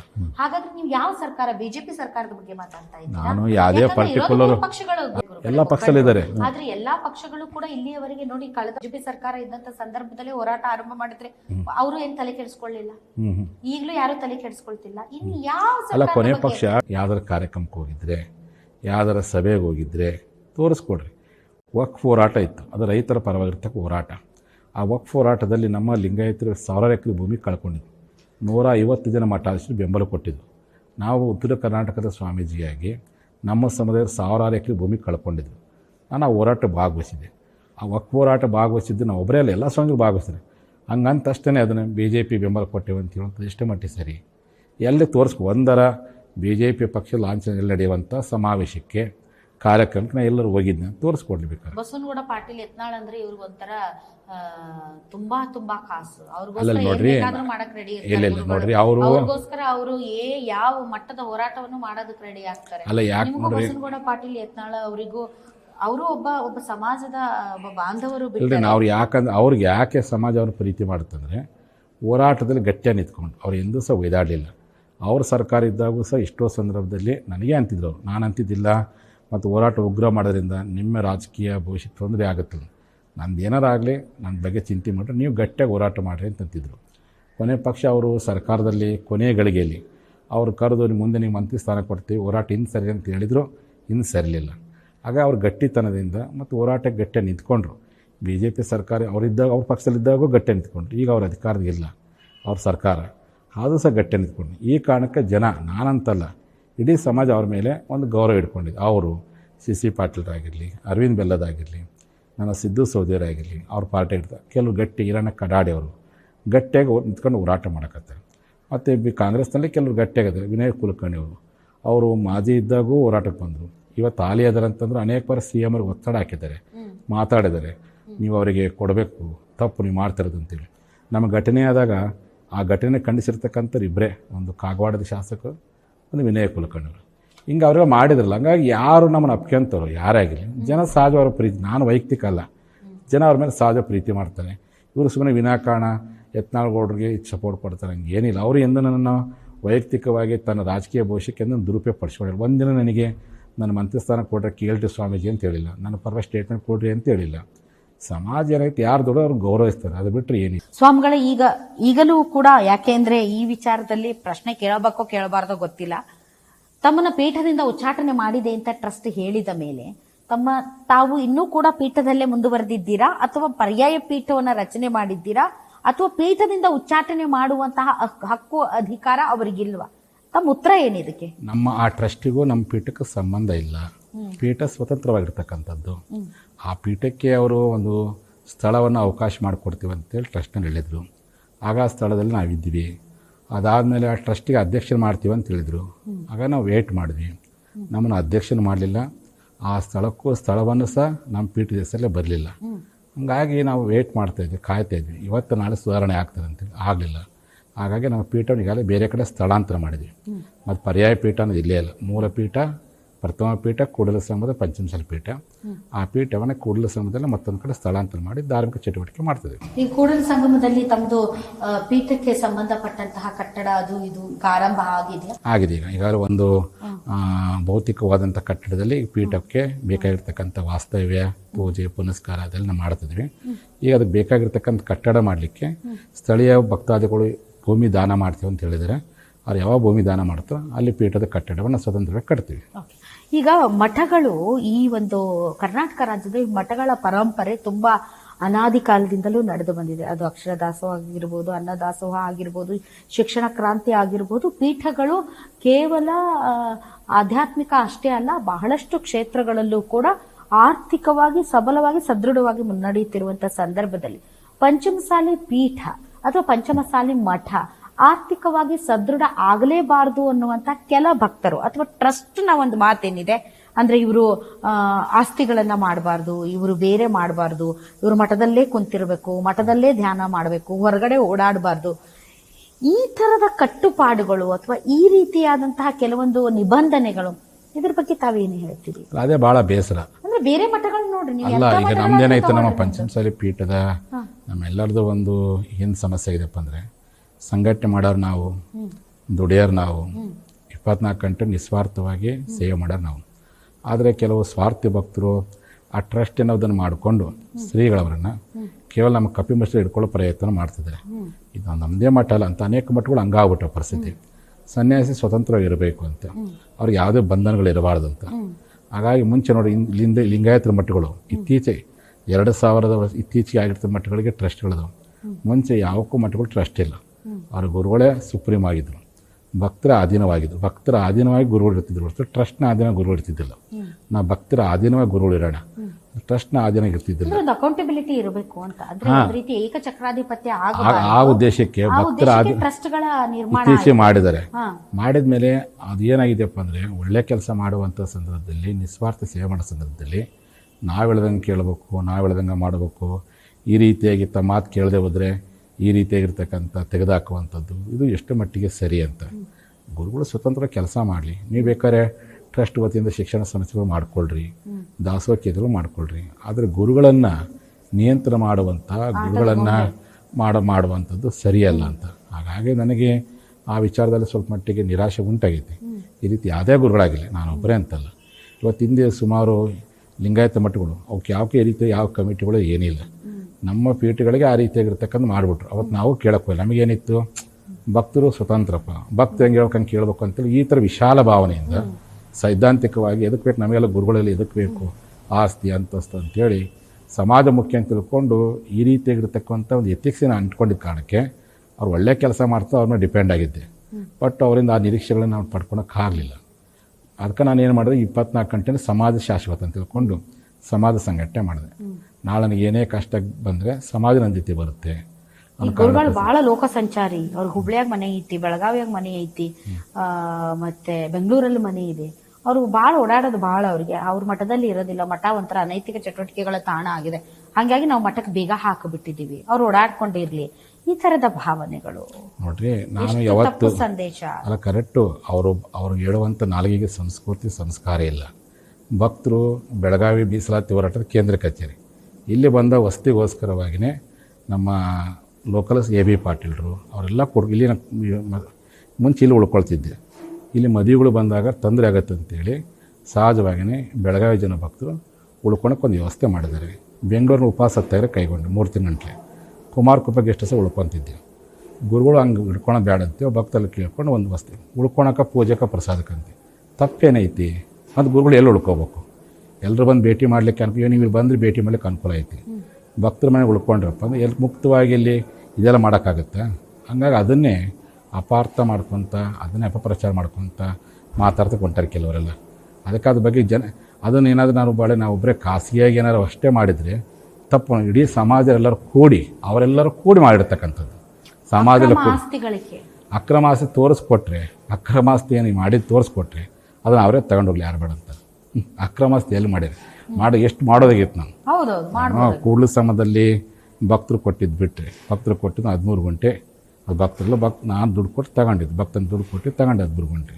ದಾವಣಗೆರೆಯಲ್ಲೂ ಭಕ್ತರು ನಮಗೆ ದಾನ ಕೊಟ್ಟಿದ್ದು ಬಿಟ್ಟರೆ ಏನೂ ಇಲ್ಲೇ ಇಲ್ಲ ನಮ್ಮ ಹೆಸರು. ನಾನು ಏನೂ ಮಾಡ್ಕೊಳಕ್ಕೂ, ಯಾಕೆಂದ್ರೆ ಇಂಥ ದೃಷ್ಟರು ಇವತ್ತು ನಾಳೆ ಮತ್ತೆ ವಶಪಡಿಸ್ಕೊಳ್ತಾರೆ, ಇವತ್ತು ನಾಳೆ ಇದನ್ನು ತಿಂತಾರೆ ಅನ್ನೋ ಕಾರಣಕ್ಕೆ, ಇದು ಅಂಥ ದುಷ್ಟ ವ್ಯಕ್ತಿಗಳ ಪಾಲು ಆಗಬಾರ್ದ ಕಾರಣಕ್ಕೆ ಯಾವುದನ್ನು ಮಾಡೋಕ್ಕೆ ಹೋಗಿಲ್ಲ, ಯಾವ ಆಸ್ತಿನೂ ಮಾಡೋಕ್ಕೆ ಹೋಗಿಲ್ಲ, ಪಾಸ್ತಿನೂ ಮಾಡೋಕ್ಕೆ ಹೋಗಿಲ್ಲ, ದುಡ್ಡು ಮಾಡೋಕ್ಕೆ ಹೋಗಿಲ್ಲ. ಸುಮ್ಮನೆ ಸೇವೆ ಮಾಡ್ಕೊಂತ ಹೋಗೋಣ, ಮುಂದೆ ನೋಡೋಣ ಅಂತ ತಿಳ್ಕೊಂಡು ಈ ಭಾವನೆಯಿಂದ ಹೊಂಟಿರ್ತೀವಿ. ಈಗ ನಮ್ಮ ಕಾಡು ಸಿದ್ದೇಶ್ವರದ ಕನ್ನೇರಿ ಶ್ರೀಗಳು ಬಸವ ತಾಲಿಬಾನಿಗಳು ಅಂತ ಅನ್ನೋದು ಈ ತರದ ಅಂದ್ರೆ ಮಠಾಧೀಶರುಗಳು ಸರ್ವಸಂಗ ಪರಿತ್ಯಾಗಿಗಳು ಬಸವಣ್ಣನವರ ತತ್ವಾದರ್ಶಗಳ ಮೇಲೆ ಅಲೌಕಿಕದತ್ತ ಮನಸ್ಸು ಮಾಡಬೇಕಾದವರು ತಾಲಿಬಾನಿ ಅನ್ನೋದು ಅದನ್ನೋದು ಇದನ್ನೆಲ್ಲ ತಾವು ಹೆಂಗೆ ಯಾವ ದೃಷ್ಟಿಯಿಂದ ನೋಡ್ತೀರಿ? ಅಲ್ಲ, ಆ ವಿಚಾರದಲ್ಲಿ ನಾನು ಏನು ಮಾಡಿದ್ದೇನಪ್ಪ ಅಂದರೆ, ನಮ್ಮ ಸಮುದಾಯದ ಭಕ್ತರಲ್ಲಿ 2 ರೀತಿಯಾದ ಅಭಿಪ್ರಾಯಗಳಿವೆ. ನಾನು ಮೀಸಲಾತಿ ಹೋರಾಟ ಇರೋದ್ರಿಂದ 2 ರೀತಿಯ ಅಭಿಪ್ರಾಯಗಳ ಭಕ್ತರನ್ನು ನನ್ನ ಹೋರಾಟಕ್ಕೆ ಬೆಂಬಲ ಕೊಡ್ತೀನಿ. ಅದಕ್ಕೆ ಆ ವಿಷಯ ನಾನು ಭಾಳ ತಟಸ್ಥದೇನೆ ಅಂತ, ಆ ವಿಚಾರ ನಾವು ತಟಸ್ಥದೇನೆ ಅಂತ, ಅವರ ಒಂದು ಆ ರೀತಿಯ ನಡುವೆ ಆಗಿರ್ತಕ್ಕಂಥ ಬೆಳವಣಿಗೆಗಳ ವಿಚಾರದಲ್ಲಿ ನಾನು ಭಾಳ ತಟಸ್ಥವಾಗಿದ್ದೇನೆ. ಯಾಕಂದರೆ ನನಗೆ ಆ ಪರಂಪರೆ ಗುರುಗಳು ನನ್ನ ಜೊತೆ ಚೆನ್ನಾಗಿದ್ದಾರೆ, ಲಿಂಗಾಯತ ಪರಂಪರೆ ಗುರುಗಳು ನನ್ನ ಜೊತೆ ಚೆನ್ನಾಗಿದ್ದಾರೆ. ಹಾಗಾಗಿ ಏನು ಮಾತಾಡಿದ್ರು ಸಹ ಗುರು ವಿರಕ್ತರ ಅದು ಬೇರೆ ಗುರುಗಳೇ ಅಲ್ಲ, ಇದೆ ಅಲ್ಲ, ಅದೇ ಮಾತು ಹೇಳ್ತಾನೆ, ಅದೇ ಹೇಳ್ತೀನಿ. ಈಗ ಬಸವ ಪರಂಪರೆ ಖಂಡಿಸಬೇಕು ಅಂತ ನಾನು ಹೇಳ್ತೀನಿ, ಬಸವ ಪರಂಪರೆ ಸ್ವಾಮೀಜಿಗಳು ನನ್ನ ಜೊತೆ ಚೆನ್ನಾಗಿದ್ದಾರೆ, ಅವ್ರ ಜೊತೆ ನಾದನಿ, ಅವರು ಬಸವ ಪರಂಪರೆ ಸ್ವಾಮಿಗಳು, ಅವರಿಬ್ಬರೊಡೆ ಬಂದಿರತಕ್ಕಂಥ ಒಂದು ತಾತ್ವಿಕ ಭಿನ್ನಾಭಿಪ್ರಾಯ. ಆ 2 ಮಠಗಳ ಭಕ್ತರು ನಮ್ಮ ಮಠದ ಭಕ್ತರು, ಯಾಕೆಂದ್ರೆ ನಮ್ಮ ಸಮಾಜದ ಭಕ್ತರು ಕರೆಕ್ಟು, ಸಮಾಜ ಭಕ್ತರು. ಅದಕ್ಕೆ ಹೇಳ್ತಾನಿಲ್ಲ, ಇವೆಲ್ಲವೂ ಕೂಡ ಒಬ್ಬ ಮಠಾಧೀಶರ ಬಾಯಲ್ಲಿ ಬರುವಂತದ್ದಲ್ಲ. ಅಲ್ಲ, ಅದಕ್ಕೆ ನಾನು ಏನು ಮಾಡಿದ್ದೀನಿ, ಈಗ ನಮ್ಮ ಮೀಸಲಾತಿ ಚಳವಳಿ ಕರೆಕ್ಟು, ಯಾರೋ ಸಹ ಹೇಳ್ತಿಲ್ಲ. ಈಗ ನಾನು ಈ ಮೀಸಲಾತಿ ಚಳವಳಿ ಇರೋದ್ರಿಂದ ಅದು ಎಲ್ಲೇ ಒಂದು ಕಡೆ ಭಕ್ತರಲ್ಲಿ 2 ರೀತಿಯಾಗಿರುತ್ತೆ ಅಭಿಪ್ರಾಯ ವ್ಯಕ್ತವಾಗಿದೆ. ಆ ವಿಚಾರಕ್ಕೆ ನಾನು ಏನು ಮಾಡಿದ್ದೀನಿ, ತಟಸ್ಥವಾಗಿದ್ದೀನಿ. ನಾನು ಅದು ಏನು ಕಾಲಕ್ಕೆ ಸಂದರ್ಭ ಬಂದಾಗ ಏನು ಉತ್ತರ ಕೊಡಬೇಕು ಅದು ಉತ್ತರ ಕೊಡ್ತೀನಿ. ಈಗೇನಾಯ್ತಪ್ಪ ಅಂದರೆ, ಮೀಸಲಾತಿ ಹೋರಾಟದಲ್ಲಿ 2 ಮಠಗಳ ಭಕ್ತರು ನನ್ನ ಮಠಕ್ಕೆ ಸಮಾಜದಲ್ಲದ 2 ಪರಂಪರೆಯ, ಆ ಕಾರಣಕ್ಕೆ 2ರಲ್ಲಿ ಅಭಿಪ್ರಾಯಗಳು ಭೇದವಿದ್ದವು. ಅದಕ್ಕೆ ಅವರ ಅಭಿಪ್ರಾಯಗಳ ಭೇದಗಳನ್ನು ಮುಂದಿನ ದಿವಸದಲ್ಲಿ ಅದು ಕಾಲಕ್ಕೆ ಸಮಯಕ್ಕೆ ಬಿಡ್ತೀನಿ. ಸರಿಯಾಗಿ ಗುರುವಿರಕ್ತರನ್ನ ಎಲ್ಲರನ್ನೂ ಕೂಡ ಒಟ್ಟುಗೂಡಿಸುವ, ಎಲ್ಲರನ್ನೂ ಒಟ್ಟಾಗಿ ತೆಗೆದುಕೊಂಡು ಹೋಗುವಂತ ಒಂದು ಅಭೂತಪೂರ್ವವಾದಂತಹ ಶಕ್ತಿ ಯಾವ್ದಾದ್ರು ಇದ್ರೆ ಅದು ನಮ್ಮ ಜಗಜ್ಯೋತಿ ಬಸವಣ್ಣನವರು. ಅಲ್ಲ, ಬಸವಣ್ಣವರು ನಮ್ಮೆಲ್ಲರ ಸಮಾಜಗಳ ಅನಿವಾರ್ಯ ವ್ಯಕ್ತಿ. ವಿರಕ್ತರಿಗೂ ಬಸವಣ್ಣವರು ಅನಿವಾರ್ಯ, ಗುರುವರ್ಗದರಿಗೂ ಬಸವಣ್ಣರು ಅನಿವಾರ್ಯ, ಬೇರೆ ಬೇರೆ ಇಡೀ ಕರ್ನಾಟಕರಿಗೆ ಅದಕ್ಕೆ ಬಸವಣ್ಣವರನ್ನ ನಮ್ಮ ನಾಡಿನ ಅಸ್ಮಿತೆ ಅಂತ. ಹಾಗಾಗಿ ಬಸವಣ್ಣರ ಬಗ್ಗೆ ಯಾರೂ ವಿರೋಧ ಇಲ್ಲ, ಬಸವಣ್ಣರ ಬಗ್ಗೆ ಎಲ್ಲರಿಗೂ ಗೌರವ ಇದೆ. ಕಾಡು ಸಿದ್ದೇಶ್ವರ ಸ್ವಾಮೀಜಿಯರಿಗೂ ಗೌರವ ಇದೆ, ಈ ಪರಂಪರೆ ಗೌರವ ಇದೆ. ಆದರೆ ಎಲ್ಲೇ ಒಂದು ಕಡೆ ಬಂದಿರತಕ್ಕಂಥ ಆ ಒಂದು ಭಿನ್ನಾಭಿಪ್ರಾಯ ನಾಳೆ ಬಸವಣ್ಣರ ವಿಚಾರಕ್ಕೆ ತಪ್ಪಿ ಆಗಬಾರ್ದು ಅನ್ನುವಂಥ ನಮ್ಮೆಲ್ಲರ ಒಂದು ಆಶೆ ಇದೆ. ಆಗ ಆದಷ್ಟು ಬೇಗ ಹಿರಿಯ ಪೂಜ್ಯರಿದ್ದಾರೆ, ಅವರಿಬ್ಬರಿಗೂ ಹಿರಿಯ ಪೂಜ್ಯರಿದ್ದಾರೆ, ಸುತ್ತೂರು ಗುರುಗಳು ಅಂತವ್ರಿದ್ದಾರೆ, ಅನೇಕರೆಲ್ಲ ಕೂತ್ಕೊಂಡು ಸರಿಪಡಿಸೋ ಪ್ರಯತ್ನ ಮಾಡಲಿ. ಅವ್ರು ಯಾರೂ ಬೇರೆ ಅಲ್ಲ, ಎಲ್ಲರೂ ಸಿದ್ದೇಶ್ವರ ಅಪ್ಪುಗಳವರ ಶಿಷ್ಯಂದ್ರಿದ್ದಾರೆ, ಸಿದ್ದೇಶ್ವರ ಅಪ್ಪುಗಳವರ ಪರಂಪರೆಗೆ ಬೇಕಾದಂಥ ಗುರುಗಳಿದ್ದಾರೆ, ಅವ್ರ ಜೊತೆಗೆ ಇದ್ದಂತೆ ಒಡನಾಟಗಳಿದ್ದಾರೆ. ಅದಕ್ಕಂದ್ರೆ ಸರಿಪಡಿಸೋ ಪ್ರಯತ್ನ ಬಹಳಷ್ಟು ಗುರುಗಳು ಸ್ವಾಮಿಗಳು ಅಂತ ಅನ್ನಿಸ್ಕೊಂಡವರು, ಅದರಲ್ಲೂ ಕೂಡ ಸಿದ್ದೇಶ್ವರರಂತಹ ಸ್ವಾಮಿಗಳ ಮಾತನ್ನ ಬಾಯಲ್ಲಿ ತೆಗೆದುಕೊಳ್ಳೋದು ಕೂಡ ನನ್ನ ಪಾಪದ ಕೆಲಸ ಅಂತ ನನಗನ್ಸುತ್ತೆ. ಅಂತಹ ಮಹಾನ್ ವ್ಯಕ್ತಿಗಳ ಶಿಷ್ಯಂದ್ರ ಬಾಯಲ್ಲಿ ಇಂತಹ ಮಾತುಗಳನ್ನ ಯಾವುದೇ ಕಾರಣಕ್ಕೂ ಅದು ಅದು ಅದು ಅವರಿದ್ರು ಕೂಡ ಸಹಿಸ್ಕೋತಿರ್ಲಿಲ್ಲ ಅನ್ನೋದನ್ನ. ಅದಕ್ಕೆ ನಾನು ಹೇಳ್ತೇನಪ್ಪ ಅಂದರೆ, ಆ ಸಿದ್ದೇಶ್ವರಪ್ಪಗಳವರಿಗೆ 2 ಪರಂಪರೆಯ ಗುರುಗಳು ಅವ್ರ ಮೇಲೆ ಭಾಳ ಪ್ರೀತಿ ಇದೆ. ಆ ಕಾರಣಕ್ಕೋಸ್ಕರವಾಗಿ ಅನೇಕ ದೊಡ್ಡ ದೊಡ್ಡ ಗುರುಗಳದ, ನಾನು ವಯಸ್ಸಿನಲ್ಲಿ ಚಿಕ್ಕವನಿದ್ದೀನಿ, ಆ ದೊಡ್ಡ ದೊಡ್ಡ ಗುರುಗಳು ಆ 2 ಗುರುಗಳನ್ನ ಕರೆಸಿ ಸಮಸ್ಯೆ ಬಗೆಹರಿಸೋ ಪ್ರಯತ್ನ ಮಾಡೋದು ಚೆನ್ನಾಗಿರುತ್ತೆ ಅಂತ. ಈಗ ಮುಂದೆ ಸಮಾಜಕ್ಕೆ ಈಗ 2028ಕ್ಕೆ ಚುನಾವಣೆ ಬರ್ತಾ ಇದೆ ಗುರುಗಳೇ. ಈಗ ಯಾವುದೇ ಒಂದು ಸಮಾಜಕ್ಕೆ ಶಕ್ತಿ ಬರಬೇಕು ಅಂದ್ರೆ ರಾಜಕೀಯವಾದಂಥ ಪ್ರಾತಿನಿಧ್ಯ ಇರಬೇಕು. ಪ್ರಾತಿನಿಧ್ಯ ಸಿಕ್ಕರೂ ಕೂಡ ಸಮಾಜದ ಪರವಾಗಿ ಯೋಚನೆ ಮಾಡುವಂತಹ ಒಂದು ಯಾವುದೇ ನಡೆಗಳು ಕಂಡು ಬರ್ತಾ ಇಲ್ಲ. 2028ಕ್ಕೆ ಇಡೀ ಸಮಾಜ ಯಾರಿಗೆ ಓಟ್ ಹಾಕ್ಬೇಕು, ಯಾರಿಗೆ ಅವರು ಬೆಂಬಲ ಕೊಡಬೇಕು, ಹೆಂಗ ನೀವು ಬಗೆಹರಿಸ್ತೀರಿ? ಯಾವ ಪಕ್ಷದವರು ಕೂಡ ತಮ್ಗೆ ಸಪೋರ್ಟ್ ಮಾಡ್ತಿಲ್ಲ, ಯಾವ ಪಕ್ಷದವರು ಕೂಡ ತಮ್ಮ ಪರವಾಗಿ ಮಾತಾಡ್ತಾ ಇಲ್ಲ, ಗಟ್ಟಿ ಧ್ವನಿ ಇಲ್ಲ. ಆದ್ರೂ ಕೂಡ ಒಂದು ಸಮಾಜವಾಗಿ ತಾವು ಸಮಾಜದ ಒಬ್ಬ ಸ್ವಾಮಿಗಳಾಗಿ ತಾವು ಇದನ್ನು ಮುಂದೆ ಹೆಂಗ್ ತಗೊಂಡು ಹೋಗ್ತೀರಿ? ಲಿಂಗಾಯತರ ದುರಂತ ಅಂದ್ರೆ, ಲಿಂಗಾಯತರು ಸಾಮಾಜಿಕವಾಗಿ ಸ್ವತಂತ್ರ ಇದ್ದಾರೆ, ಧಾರ್ಮಿಕವಾಗಿ ಸ್ವತಂತ್ರ ಇದ್ದಾರೆ, ನಂತರದಲ್ಲಿ ಶೈಕ್ಷಣಿಕವಾಗಿ ಸ್ವತಂತ್ರ ಇದ್ದಾರೆ, ವ್ಯಾವಹಾರಿಕವಾಗಿಯೂ ಸ್ವತಂತ್ರ ಇದ್ದಾರೆ, ಬಟ್ ರಾಜಕೀಯವಾಗಿ ಅತಂತ್ರ ಇದ್ದಾರೆ ಅಂತ. ಈ ಸಮುದಾಯ 3 ಪಕ್ಷ ಹರಿದು ಹೋಗ್ಬಿಟ್ಟಿದೆ. ನಾಯಕತ್ವದ ಕೊರತೆ ಇದೆ ಈ ಸಮುದಾಯಕ್ಕೆ. ಈ ಹಿನ್ನೆಲೆಯೊಳಗೆ ಬರುವಂಥ ದಿನಗಳಲ್ಲಿ ಈ ಸಮಾಜ ಪರಿಸ್ಥಿತಿ ಏನಪ್ಪ ಅಂತ ಭಾಳ ದೊಡ್ಡ ಪ್ರಶ್ನೆ ಕಾಡ್ತಾ ಇದೆ. ಮೊನ್ನೆ ಜಾತಿ ಗಣತಿ ವಿಚಾರದಲ್ಲಿ ಎಲ್ಲ ಪಕ್ಷಾತೀತ ನಮ್ಮ ಜನ ಒಗ್ಗಟ್ಟಾಗಿದೆ, ನಾನು ಸ್ವಾಗತ ಮಾಡ್ತೀನಿ. ಎಲ್ಲರೂ ಒಗ್ಗಟ್ಟಾಗಿ ಕಾಂತರಾಜ್ ಅವ್ರನ್ನ ವಿರೋಧ ಮಾಡಿದರು. ಫಸ್ಟ್ ಟೈಮ್ ನಮ್ಮ ಜನ ಒಗ್ಗಟ್ಟಾಗಿದ್ದು. ಅವ್ರು ಹೋರಾಟಕ್ಕೆ ಮಾಡೋದು ಸರ್ಕಾರ ವಾಪಸ್ ಪಡ್ಕೊಳ್ಳಿ ಕಾಂತರಾಜ್ ಅವ್ರದ್ದು. ಲಿಂಗಾಯತ ಮೇಲೆ ಭಾಳ ದೊಡ್ಡ ಪರಿಣಾಮ ಬರುತ್ತೆ, ಮತ್ತೊಮ್ಮೆ ವೈಜ್ಞಾನಿಕವಾಗಿ ಜಾತಿ ಗಣತಿ ಮಾಡಲಿ ಅಂತ ಆ ಪ್ರಕಾರ ಸರ್ಕಾರ ಜಾತಿ ಗಣತಿ ಮಾಡ್ತು. ಆ ಹಿನ್ನೆಲೆ ಒಳಗೆ ರಾಜಕೀಯವಾಗಿರ್ತಕ್ಕಂಥ ಸ್ವತಂತ್ರ ಆಲೋಚನೆ ಮಾಡುವಂಥ ಹಿನ್ನೆಲೆ ಒಳಗೆ ಹೆಂಗೆ ಮರಾಠ ಸಮಾಜ ಇರ್ತಕ್ಕಂಥ ಮರಾಠಿಗರ ರಾಜಕೀಯ ಗಟ್ಟಿತನ, ಒಕ್ಕಲಿಗ ಸಮಾಜದಲ್ಲಿರ್ತಕ್ಕಂಥ ರಾಜಕೀಯ ಗಟ್ಟಿತನ, ನಮ್ಮ ಸಮುದಾಯದ ಇಲ್ಲದೇ ಇರ್ತಕ್ಕಂಥ ನೋವಿನ ಸಂಗತಿ. ಈ ಸಮಾಜ ಮೂರು ಪಕ್ಷ ಹಂಚಿ ಹೋಗ್ಬಿಟ್ಟಿದೆ. ಬಟ್ ನನಗೇನಾಗೈತಪ್ಪ ಅಂದರೆ ಪಕ್ಷಗಳು ಯಾವುದಾರೇ ಇರಲಿ, ನೀವು ಯಾವುದೇ ಪಕ್ಷದಾಗಿರಲಿ, ಸಮಾಜ ವಿಚಾರ ಬಂದಾಗ ಒಗ್ಗಟ್ಟಾಗ್ರಿ ಅಂತ ನಾನು ಹೇಳಕ್ಕೆ ಇಚ್ಛೆಪಡ್ತೀನಿ. ಧ್ವನಿ ಎತ್ತುವಂಥ ಕೆಲಸ ಮಾಡಿರಿ. ಬೇರೆ ವಿಚಾರಕ್ಕೆ ನೀವು ಬೆಂಬಲ ಕೊಡ್ತೀರೋ ಬಿಡ್ತಾರೋ ಗೊತ್ತಿಲ್ಲ. ಇದು ಮೀಸಲಾತಿ ಮಕ್ಕಳಿಗೆ ಸಿಗುವಂಥದ್ದು, ವಿದ್ಯಾರ್ಥಿಗಳಿಗೆ ಸಿಗುವಂಥದ್ದು. ಇದರಿಂದ ಯಾವುದೂ ನಡುವೆ ಇದು ಏನು ಶೋಷಣೆ ಮಾಡುವಂಥ ಅವಶ್ಯಕತೆ ಇಲ್ಲ. ನೇರವಾಗಿ ಮಕ್ಕಳು ಫಲಾನುಭವಿಗಳಾಗ್ತಾರೆ. ಈ ವಿಚಾರದಲ್ಲಿ ಒಗ್ಗಟ್ಟಾಗೋ ಪ್ರಯತ್ನ ಮಾಡಿರಿ. ಸೊ ಯಾವುದೇ ಸರ್ಕಾರಗಳು ತಪ್ಪು ಮಾಡಿದಾಗ, ಇದ್ರ ಬಗ್ಗೆ ಅಲಕ್ಷ್ಯ ಮಾಡಿದಾಗ ಖಂಡಿಸುವಂಥ ಪ್ರಯತ್ನ ಮಾಡಿರಿ. ನೀವು ಈಗ ಮಾಡಲಾರ್ದು ಯಾವ ಮಾಡಲಿಕ್ಕೆ ಸಾಧ್ಯವಿದೆ. ಇವತ್ತು ದುರಂತ ನೋಡಿರಿ. ಇವತ್ತು ಧಾರವಾಡ ಮತ್ತು ವಿಜಯಪುರದಲ್ಲಿ ಕಳೆದ 1 ತಿಂಗಳಿಂದ ವಿದ್ಯಾರ್ಥಿಗಳು ಪ್ರತಿಭಟನೆ ಮಾಡಕತ್ತಾರೆ. 3A ಕ್ಯಾಟಗರಿ ಮತ್ತು 3B ಕ್ಯಾಟಗರಿ. 3A ಕ್ಯಾಟಗರಿಗಳು ಒಕ್ಕಲಿಗರು ಮತ್ತು ಅನೇಕ ಜಾತಿಗಳದಾವೆ. 3B ಕ್ಯಾಟಗರಿ ಲಿಂಗಾಯತರು ಮತ್ತು ಅನೇಕ ಜಾತಿಗಳದಾವೆ. ಆ 3A ಮತ್ತು 3Bಗೆ ಸರ್ಕಾರದಿಂದ ನೇಮಕ ಮಾಡುವಂಥ ಉದ್ಯೋಗ ನೇಮಕಾತಿ ಒಳಗಡೆ ರಿಕ್ರೂಟ್ಮೆಂಟ್ ಇಲ್ದಂಗೆ ಮಾಡಿಬಿಟ್ಟಿದ್ದಾರೆ. 5% ಸಿಗಬೇಕು, 5%ಗೆ 1% ಒಬ್ಬರೇ ಕೊಡಕತ್ತಾರೆ, 1 ಸ್ಥಾನ ಕೊಡಕತ್ತಾರೆ. 3Aಗೆ 4% 1 ಕೊಡಕತ್ತಾರೆ. ಈ ಅಸಮಾನತೆಯನ್ನು ಹೋಗಲಾಡಲಿಕ್ಕೆ ವಿದ್ಯಾರ್ಥಿಗಳು ಸ್ಟ್ರೈಕ್ ಮಾಡಕತ್ತಾರೆ. ಈ ವಿದ್ಯಾರ್ಥಿಗಳ ವಿಚಾರಕ್ಕೂ ದ್ವೇಷ ಯಾಕೆ ಮಾಡ್ತೀರಿ ನೀವು? ಅವ್ರಿಗೂ ಕೊಡ್ತಿಲ್ಲ. ಈಗ ದುರಂತ, ಎಷ್ಟು ದುರಂತ. ವಿದ್ಯಾರ್ಥಿಗಳ ಭವಿಷ್ಯಕ್ಕೂ ಅನ್ಯಾಯ ಮಾಡ್ಬೇಕಾದ್ರೆ ನೀವೆಲ್ಲ ಸುಮಾರು ಯಾವ್ದು ಹುದ್ದೆಗಳನ್ನ ಮಾಡ್ತಿಲ್ಲ. ಈಗ ಸುಮಾರು 58 ಜನ ಲಿಂಗಾಯತರು ಇದ್ದಾರೆ 3 ಪಕ್ಷದಲ್ಲಿ. ಯಾಕೆ ಸುಮ್ ಕುಂತೀರಿ ನೀವಂತ? ನೀವು ರಾಜಕೀಯ ಪ್ರಾತಿನಿಧ್ಯಕ್ಕೆ ಒಗ್ಗಟ್ಟಾಗಲ್ಲ, ಆಯ್ತು ಬಿಡ್ರಿ, ಅದು ಹೆಂಗೋ ಅವ್ರು ಬದುಕಂತಾರೆ, ಹೆಂಗೋ ಲೀಡರ್ ಅಕ್ಕಾರೆ, MLA ಅಕ್ಕಾರೆ, MP ಅಕ್ಕಾರೆ, ಏನು ಯಾರ್ದು ಒಟ್ಟು ತುಂಬಲ್ಲ. ಈ ಮಕ್ಕಳು ಭವಿಷ್ಯಕ್ಕೆ ಅನ್ಯಾಯವಾದಾಗ ಪಕ್ಷಾತೀತವಾಗಿ ಧ್ವನಿ ಎತ್ತುವ ಕೆಲಸ ಯಾಕೆ ಮಾಡಬಾರ್ದು? ನೀವು ಯಾಕೆ ಮಾಡ್ತಾ ಇಲ್ಲ? ನೀವು ಬಸವಣ್ಣರ ಫೋಟೋ ಹಾಕಿದ್ದಕ್ಕೆ ಸ್ವಾಗತ ಮಾಡ್ತೀರಿ, ಸನ್ಮಾನ ಮಾಡ್ತೀರಿ, ಸಂತೋಷ. ಬಟ್ ಅದೇ ಸಂದರ್ಭದಲ್ಲಿ ಸಮುದಾಯಗಳ ವಿದ್ಯಾರ್ಥಿ ಭವಿಷ್ಯದಲ್ಲಿ ಸರ್ಕಾರ ಅಲಕ್ಷ್ಯ ಮಾಡಿದಾಗ, ತಪ್ಪು ನಿರ್ಣಯಗಳು ಕೈಗೊಂಡಾಗ ಅದು ಮುಂದೆ ಭಾಳ ದೊಡ್ಡ ಭವಿಷ್ಯಕ್ಕೆ ಭಾಳ ದೊಡ್ಡ ಪೆಟ್ಟು ಬೀಳುತ್ತೆ. ಅದನ್ನು ಯಾಕೆ ನೀವು ಪ್ರಶ್ನೆ ಮಾಡ್ತಾ ಇಲ್ಲ? ಆಯ್ತು, ನನ್ನ ಹೋರಾಟಕ್ಕೂ ನೀವು ಬಹಿರಂಗ ಬೆಂಬಲ ಕೊಡಲ್ಲ, ಹೆಂಗೋ ನಮ್ಮ ಮುಂದೆ ಪಡ್ಕೊಳ್ತೇನೆ, ಶಕ್ತಿ ಐತಿ, ಜನಸಾಮಾನ್ಯರು ನನ್ನ ಜೊತೆಗಾದರೆ ಆ ಜನರ ಕರ್ಕೊಂಡು ಹೋರಾಟ ಮಾಡ್ತೀನಿ. ಈಗ ಇರುವಂಥದ್ದು 3A ಮತ್ತು 3B JH ಪಟೇಲ್ ಕಾಲದಲ್ಲಿ ಆಗಿರ್ತಕ್ಕಂಥ ಕೆಟಗರಿಗಳು ಮೋಸ್ಟ್ಲಿ ಆ ಸಂದರ್ಭ ಆಗಿದೆ ನಾನು ಅಂದ್ಕೊಂಡಿದ್ದೀನಿ. ಆ ಕೆಟಗರಿಗೆ ಆಗುವಂಥ ಒಂದು ಆ 3A ಕೆಟಗರಿ ಇರತಕ್ಕಂಥ ಮತ್ತು 3B ಕೆಟಗರಿ ಸಮುದಾಯಗಳಿಗೆ ಆ ಪರ್ಸೆಂಟ್ ತಕ್ಕ ಹಾಗೆ ಉದ್ಯೋಗದಲ್ಲಿ ನೇಮಕಾತಿ ಕೊಡ್ತಾ ಇಲ್ಲಂದರೆ ಅಷ್ಟೆಲ್ಲ ಅನ್ಯಾಯ ವಿದ್ಯಾರ್ಥಿಗಳು ಬೀದಿಗಳಿದಾಗ ಅದು ಪ್ರಶ್ನೆ ಮಾಡೋ ಪ್ರಯತ್ನ ಯಾಕೆ ಮಾಡ್ತಾ ಇಲ್ಲ? ದುರಂತ.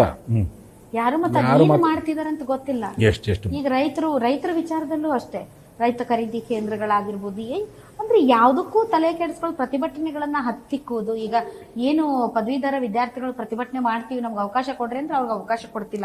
ಯಾಕಂದ್ರೆ ಇಂಟೆಲಿಜೆನ್ಸ್ ರಿಪೋರ್ಟ್ ಐತಂತ ಹೆಚ್ಚು ಜನ ಬರ್ತಾರೆ. ವಿದ್ಯಾರ್ಥಿಗಳು ಮುಂದಿನ ಭವಿಷ್ಯ ಅಲ್ರಿ ಗುರುಗಳೇ ಅವರು. ನೀವು 2.5 ವರ್ಷದಿಂದ ನೀವು ಖಾಲಿ ಇರೋ ಹುದ್ದೆಗಳನ್ನು ಭರ್ತಿ ಮಾಡ್ತಾ ಇಲ್ಲ, ಕಾಲ್ಫಾರ್ಮ್ ಮಾಡ್ತಿಲ್ಲ, ಏಜ್ ಡಿಬಾರ್ ಆಗ್ತಾ ಇದೆ. ಬಹಳಷ್ಟು ಜನ ವಿದ್ಯಾರ್ಥಿಗಳು ಈಗ ಏನು ಮನೆಯಾಗ ರೊಕ್ಕ ಕೇಳಂಗಿಲ್ಲ, ತಂದೆ ತಾಯಿಗೆ ಭಾರ ಆಗಂಗಿಲ್ಲ. ಏನ್ ಮಾಡ್ಬೇಕು ಅವರು? ಸಮಾಜಘಾತಕ ಶಕ್ತಿಗಳಾಗುವಂತ ಸಾಧ್ಯತೆಗಳು ಜಾಸ್ತಿ ಇದೆ. ನಿನ್ನೆ ವಿದ್ಯಾರ್ಥಿಗಳು ನನ್ನ ಜೊತೆ ಮಾತಾಡಿ ಅದೇ ಮಾಡಿದ್ರು, ಕಳ್ತನ ಮಾಡ್ಬೇಕೇನ್ರಿ ಮೇಡಮ್ ನಾವು ಅಂತ ಕೇಳಿದ್ರು. ಯಾಕೆ ಅರ್ಥ ಆಗಲ್ಲ ಇವ್ರಿಗೆ? ಯಾಕೆ ಆ ಸಂವೇದನೆ, ಆ ಸೂಕ್ಷ್ಮತೆ ಯಾಕಿಲ್ಲ ಇವರಿಗೆ? ಬಹಳ ದೊಡ್ಡ ದುರಂತ, ಬಹಳ ದೊಡ್ಡ ಅನ್ಯಾಯ ಇದು. ನನಗೆ ವಿಚಿತ್ರ ಅಂದ್ರೆ ನಮ್ಮ ಜನರಲ್ಲಿ ಈ ರೀತಿಯಾಗಿರ್ತಕ್ಕಂಥ ಆ ಸ್ವಾಭಿಮಾನ ಗುಣ ಇಲ್ದಿರ್ತಕ್ಕಂಥದ್ದು ನಮ್ಮ ಸಮಾಜ ಎಂದು ಸಹಿಸಕ್ಕೆ ಸಾಧ್ಯವಿಲ್ಲ. ಸ್ವಾಭಿಮಾನಕ್ಕೆ ಪೆಟ್ಟು ಬಿದ್ದಾಗ ಮಾತಾಡ್ಬೇಕಲ್ಲ. ಅದನ್ನು ಮಾತಾಡ್ತಿರ್ತಾರೆ. ಮುಂದೆ ಹೆಂಗಪ್ಪ ಈ ಸಮಾಜದ ಪರಿಸ್ಥಿತಿ ಅಂತೇಳಿ ನಮಗೆ ಭಾಳ ದೊಡ್ಡ ಅದಕ್ಕೆ ನಾನೇನು ಮಾಡಿದ್ದೀನಿ, ಆಯಾ ಕ್ಷೇತ್ರದೊಳಗೆ ಆಯಾ ಜನಪ್ರತಿನಿಧಿಗಳು ಯಾರು ನಮಗೆ ಸಹಕಾರ ಕೊಡ್ತಾರೋ ಅವರು ಪ್ರೀತಿಸೋಣ, ಅವ್ರನ್ನ ಗೌರವಿಸೋಣ, ಪಕ್ಷ ಬಿಡೋಣ, ಜಾತಿ ಬಿಡೋಣ. ಯಾರು ನಮ್ಮ ಹೋರಾಟಕ್ಕೆ ಬೆಂಬಲ ಕೊಡ್ತಾರೋ ಅವ್ರು ಯಾವುದೇ ಜಾತಿಯಲ್ಲಿ ಯಾವುದೇ ಪಕ್ಷದಲ್ಲಿ ಅಂಥವ್ರಿಗೆ ಆಶೀರ್ವಾದ ಮಾಡೋಣ. ಯಾರು ಅಸಹಕಾರ ಕೊಡ್ತಾರೋ ಅಂಥವ್ರನ್ನ ಎಲ್ಲ ದೃಷ್ಟಿಯಿಂದ ಅಸಹಕಾರ ಕೊಡೋಣ. ಅದಕ್ಕೋಸ್ಕರವಾಗಿಯೇ 8ನೇ ಹಂತದ ಹೋರಾಟವನ್ನು ನಾನು ಬೆಳಗಾವಿ ಜಿಲ್ಲೆ ರಾಯಬಾಗ್ ತಾಲೂಕಿಂದ ಶುರು ಮಾಡಿದ್ದೀನಿ. ಪಂಚಮಸಾಲಿ ಪ್ರತಿಜ್ಞಾ ಕ್ರಾಂತಿ ಅನ್ನೋ ಹೆಸರಿನಲ್ಲಿ ಹೋರಾಟ ಶುರು ಮಾಡಿದ್ದೀನಿ. ಅದನ್ನು 3 ವರ್ಷಗಳ ಕಾಲ ಎಲ್ಲ ತಾಲೂಕಲ್ಲೂ ವಿಸ್ತರಣೆ ಮಾಡ್ತೀನಿ. ಜನರ ಜೊತೆ ಬೆರೀತೀನಿ, ಜನರ ಕಷ್ಟಗಳನ್ನು ಕೇಳ್ತೀನಿ. ಸರ್ಕಾರಗಳು ಇದುವರೆಗೆ ಮಾಡ್ಕೊಂಡು ಬಂದಿರತಕ್ಕಂಥ ಹೋರಾಟದಲ್ಲಿ ಸರ್ಕಾರ ನಡೆಕೊಂಡ ರೀತಿ ಬಗ್ಗೆ ಚರ್ಚೆ ಮಾಡ್ತೀನಿ. ಜನ ಏನು ತೀರ್ಮಾನ ಮಾಡ್ತಾರೆ ಆ ತೀರ್ಮಾನವನ್ನು ನಾನು ಪ್ರಕಟಗೊಳಿಸ್ತೀನಿ. ತಾವು ಇಷ್ಟೊತ್ತು ಗ್ಯಾರಂಟಿ ನ್ಯೂಸ್ ಜೊತೆ ಮಾತಾಡಿದ್ರಿ ಗುರುಗಳೇ, ಥ್ಯಾಂಕ್ ಯು ವೆರಿ ಮಚ್. ಶರಣಾರ್ಥಿಗಳು. ನೋಡಿದ್ರಲ್ಲ ವೀಕ್ಷಕರೇ, ಒಂದು 2A ಮೀಸಲಾತಿ ಹೋರಾಟ ಸದ್ಯಕ್ಕೆ ಹಾಲ್ಟ್ ಆದಂಗೆ ಕಾಣ್ತಾ ಇದೆ. ಯಾಕೆ ಅಂದ್ರೆ ಎಷ್ಟೇ ಪ್ರಯತ್ನ ಪಟ್ಟರೂ ಕೂಡ ಈ ಸಂವೇದನೆ ಇಲ್ಲದೆ ಇರುವಂತ ಸರ್ಕಾರದ ಮುಂದೆ ಯಾವ ಧ್ವನಿಯೂ ಮುಟ್ಟೋದಿಲ್ಲ. ಹಾಗಾಗಿ ಈ ಧ್ವನಿಗೆ ಅರ್ಥ ಇಲ್ಲ. ಮುಂದಿನ 2028ಕ್ಕೆ ನಮಗೆ ಯಾರು ನಮ್ಮ ಸಮಾಜದವರು ಕೆಲಸ ಮಾಡಿಕೊಡ್ತಾರ ಅಂಥವ್ರಿಗೆ ನಾವು ಬೆಂಬಲವಾಗಿ ನಿಂತುಕೊಳ್ಳುವಂತ ಒಂದು ಪ್ರತಿಜ್ಞಾ ಹೋರಾಟವನ್ನು ರಾಯಭಾಗದಿಂದಲೇ ಆರಂಭ ಮಾಡ್ತೀನಿ ಅಂತ ಗುರುಗಳು ಹೇಳ್ತಾ ಇದ್ದಾರೆ. ನೋಡೋಣ ಮುಂದಿನ ದಿನಗಳಲ್ಲಿ ಈ ಮೀಸಲಾತಿ ಹೋರಾಟ ಇನ್ನು ಯಾವ್ಯಾವ ಲೆವೆಲ್ಗೆ ಹೋಗುತ್ತೆ. ಸಮಾಜದ ಮುಖಂಡರುಗಳು ಕೇವಲ ವೋಟ್ ಬ್ಯಾಂಕ್ಗೋಸ್ಕರ ಮಾತ್ರ ಗುರುಗಳಿಗೆ ನಮಸ್ಕರಿಸಿ ಶಿರಬಾಗಿ ಎಲ್ಲದಕ್ಕೂ ಓಕೆ ಎಂದು ಕೊನೆಗೆ ಆ ಕಡೆ ಸದನದ ಒಳಗಡೆ ಪ್ರವೇಶ ಮಾಡ್ತಾ ಇದ್ದ ಹಾಗೆ ಎಲ್ಲವನ್ನು ಮರೆತು ಹೋಗುವಂತಹ ಚಾಳಿ ಇರೋದ್ರಿಂದ ಯಾರು ನಂಬ್ತಾರೋ ಯಾರನ್ನ ಬಿಡ್ತಾರೋ ಗೊತ್ತಿಲ್ಲ. ಬಟ್ ಡೆಫಿನೆಟ್ಲಿ ಒಂದು ಜಾಗೃತಿ ಅಂತೂ ಸಮಾಜದಲ್ಲಿ ಮೂಡಿದೆ. ಅದು ಮುಂದಿನ ದಿನಗಳಲ್ಲಿ ಎಷ್ಟು ದೊಡ್ಡದ ಹೋರಾಟ ಆಗುತ್ತೆ ಅನ್ನೋದನ್ನ ಕಾದು ನೋಡ್ಬೇಕು ಅಂತ ಹೇಳ್ತಾ ಇವತ್ತಿನ ವಿಶೇಷ ಕಾರ್ಯಕ್ರಮವನ್ನು ಮುಗಿಸ್ತಾ ಇದ್ದೀವಿ. ಗ್ಯಾರಂಟಿ ನ್ಯೂಸ್, ಸುದ್ದಿ ಖಚಿತ, ನ್ಯಾಯ ನಿಶ್ಚಿತ.